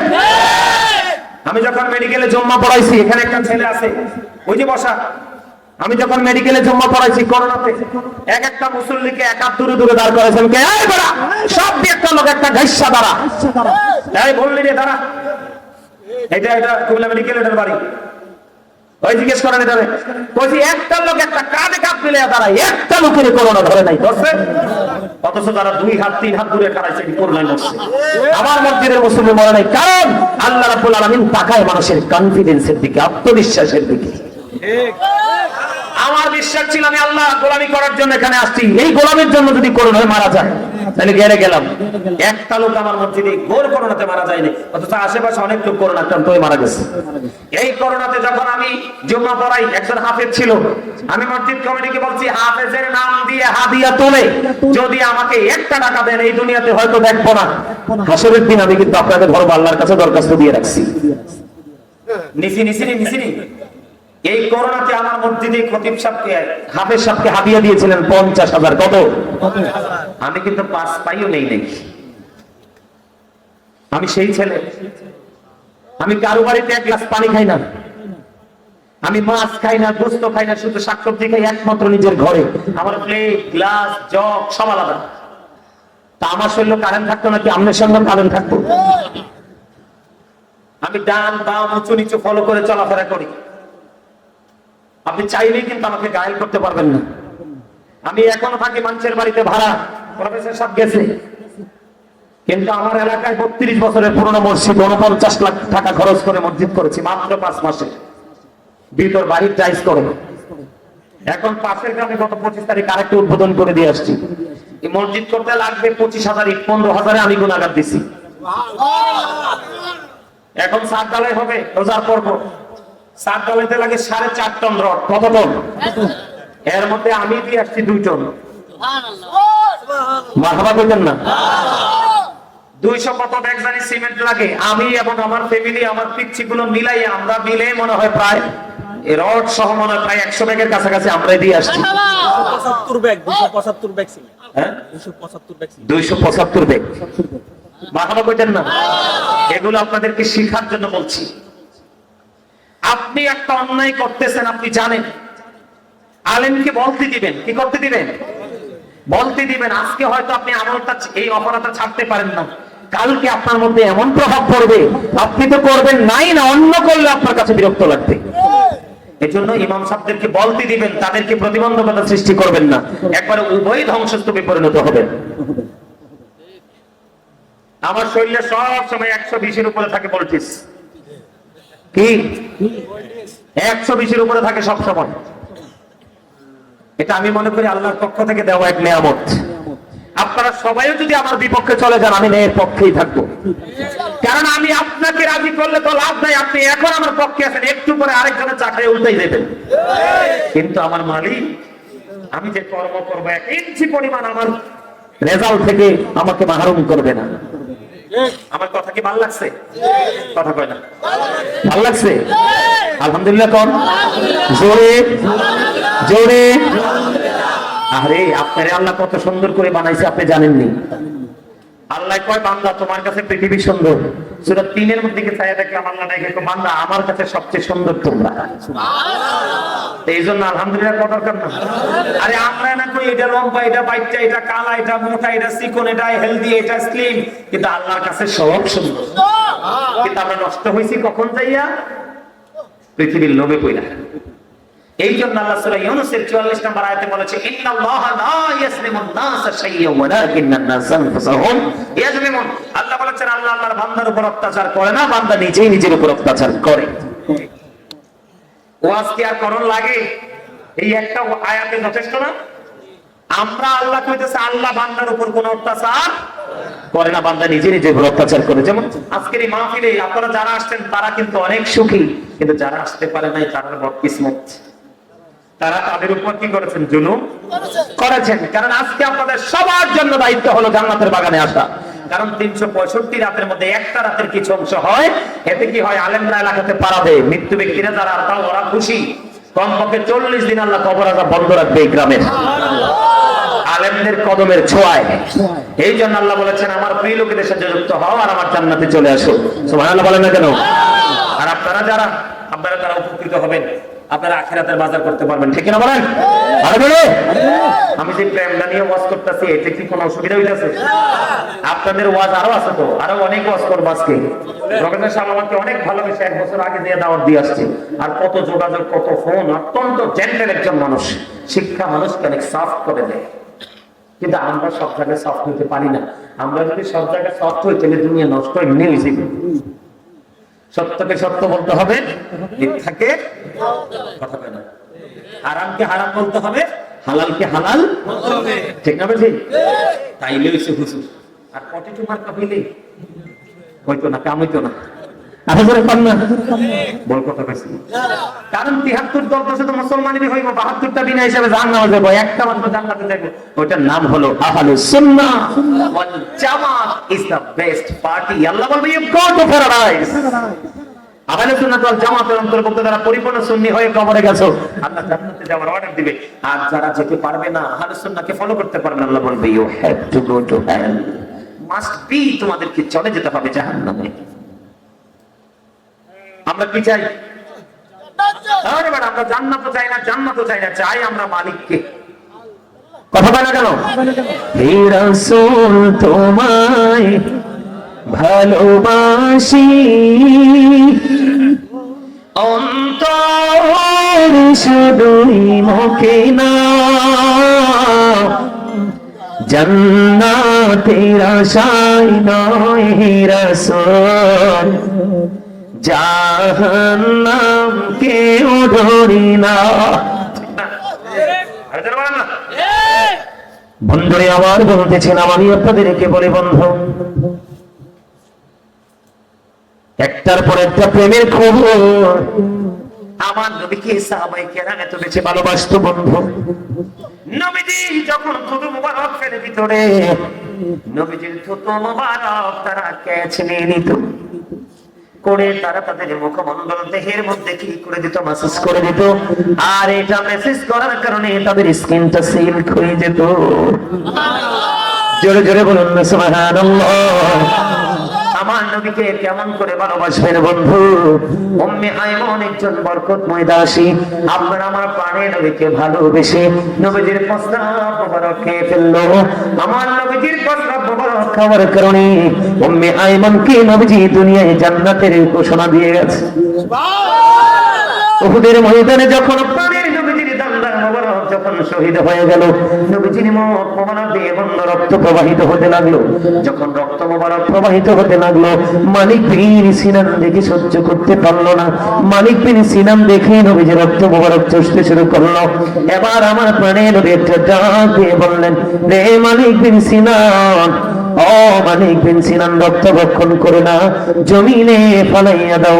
এই কথা বলার পরে মালিক বিন সিনান একটা ডাক দিলেন, ইয়া রাসূলুল্লাহ, ইয়া হাবিবাল্লাহ, নবী গো, ও প্রাণের নবী, আমি আমার আল্লাহর ইজ্জতের কসম করে বলছি গো, আপনার একটা ফোঁটা রক্ত আমি উহুদের জমিনে পড়তে দেব না গো নবী। এই কথা বলে বন্ধু তিনি রক্ত মোবারক চষতে শুরু করলেন। প্রাণের নবী যে রক্ত মোবারক চষতে চষতে চষতে চষতে বন্ধ শেষ রক্তের ফোঁটা যখন চষা শেষ হয়ে গেল, আমার নবীজি গোটা পৃথিবীর মুমিন মুসলমানকে জানিয়ে দিল, ও নবীর প্রেমিক, ও রামচন্দ্রপুরের বল্লাগের আমার ভাই, আমার বাবা গো, আমার মা বোনদেরকে ডেকে ডেকে বলছি গো, আমার নবীজি ওই মালিক বিন সিনান রাসূলকে ভালোবেসে ওই নবীজির রক্ত মুবারক ভক্ষণ করার কারণে আমার নবীজি গোটা পৃথিবীর মানুষকে বলে দিলেন, তোমরা যদি দুনিয়ায় কোনো জান্নাতি মানুষ দেখতে চাও তাহলে এই মালিক বিন সিনানকে দেখে নাও। শুধু নবীকে ভালোবেসে শুধু রক্ত মোবারক ভক্ষণ করার কারণে বন্ধু এখানে শুধু ক্ষান্ত নয়, আমি আপনাদেরকে বলি নবীর সাথে প্রেম করতে হবে কেমন করে বন্ধু? উহুদের ময়দানে নবীজির যখন শুনলেন নুসৈবা নবীজি শহীদ হয়ে গেছে, হযরতে নুসৈবা রাদিয়াল্লাহু তাআলা আনহা শুনতে পাইলেন। এবার উহুদের ময়দানের দিকে বন্ধু দৌড়াতে শুরু করলো। দৌড়াইতে দৌড়াইতে রে উহুদের ময়দানের দিকে ছুটতে শুরু করলো। যাইতে যাইতে হঠাৎ করে খবর আসলো, রে নুসৈবা, যুদ্ধের ময়দানে তোমার ভাই শহীদ হয়ে গেছে। নুসৈবা দাঁড়ায় না, দৌড়াই রে কিছু দৌড় দৌড়ানোর পরে নুসৈবার কাছে খবর আসলো, রে নুসৈবা, যুদ্ধের ময়দানে তোমার বাবা তো শহীদ হয়ে গেছে। নুসৈবা দাঁড়ায় না, দৌড়ায় নুসৈবা কিছু দৌড় যাওয়ার পরে খবর আসলো, রে নুসৈবা, যুদ্ধের ময়দানে তোমার স্বামীও শহীদ হয়ে গেছে। রে বল্লাগের মানুষ, এই তিনটা হত্যা শহীদের খবর শোনার পরেও নুসৈবা বন্ধু একটা সেকেন্ডের জন্য দাঁড়ায় না। দৌড়াইতে দৌড়াইতে যাওয়ার পরে প্রাণের নবীজির সাথে দেখা হয়ে গেল। প্রাণের নবীজি একটা ডাক দিয়ে বললেন, একটা ডাক দিয়ে বললেন, প্রাণের রাসূল একটা ডাক দিয়ে বললেন, নবীজি ও নুসৈবা, আজকে তো তোমার অনেক বড় ক্ষতি হয়ে গেল নুসৈবা। এবার নুসৈবা একটা ডাক দিয়ে বললেন, ইয়া রাসূলুল্লাহ, ইয়া হাবিবাল্লাহ, নবী গো, ও প্রাণের নবী, আমার ভাই, আমার বাবা, আমার স্বামী শহীদ হয়ে গেছে, আমার বিন্দু পরিমাণ কোনো দুঃখ নাই গো নবী, আমি আপনাকে পেয়েছি তো সব পেয়ে গেছি। নবীর প্রেম কি জিনিস বুঝতে পারছেন? বিশেষ করে আজকে রামচন্দ্রপুর বল্লাগের যুবকদের উদ্দেশ্যে বলি, একটা যুবক যুবতী জীবনের সবচেয়ে বড় আনন্দের সময় হলো বীর দিন এবং ভাসর রাত। কথা বলেন না, কোন দিন?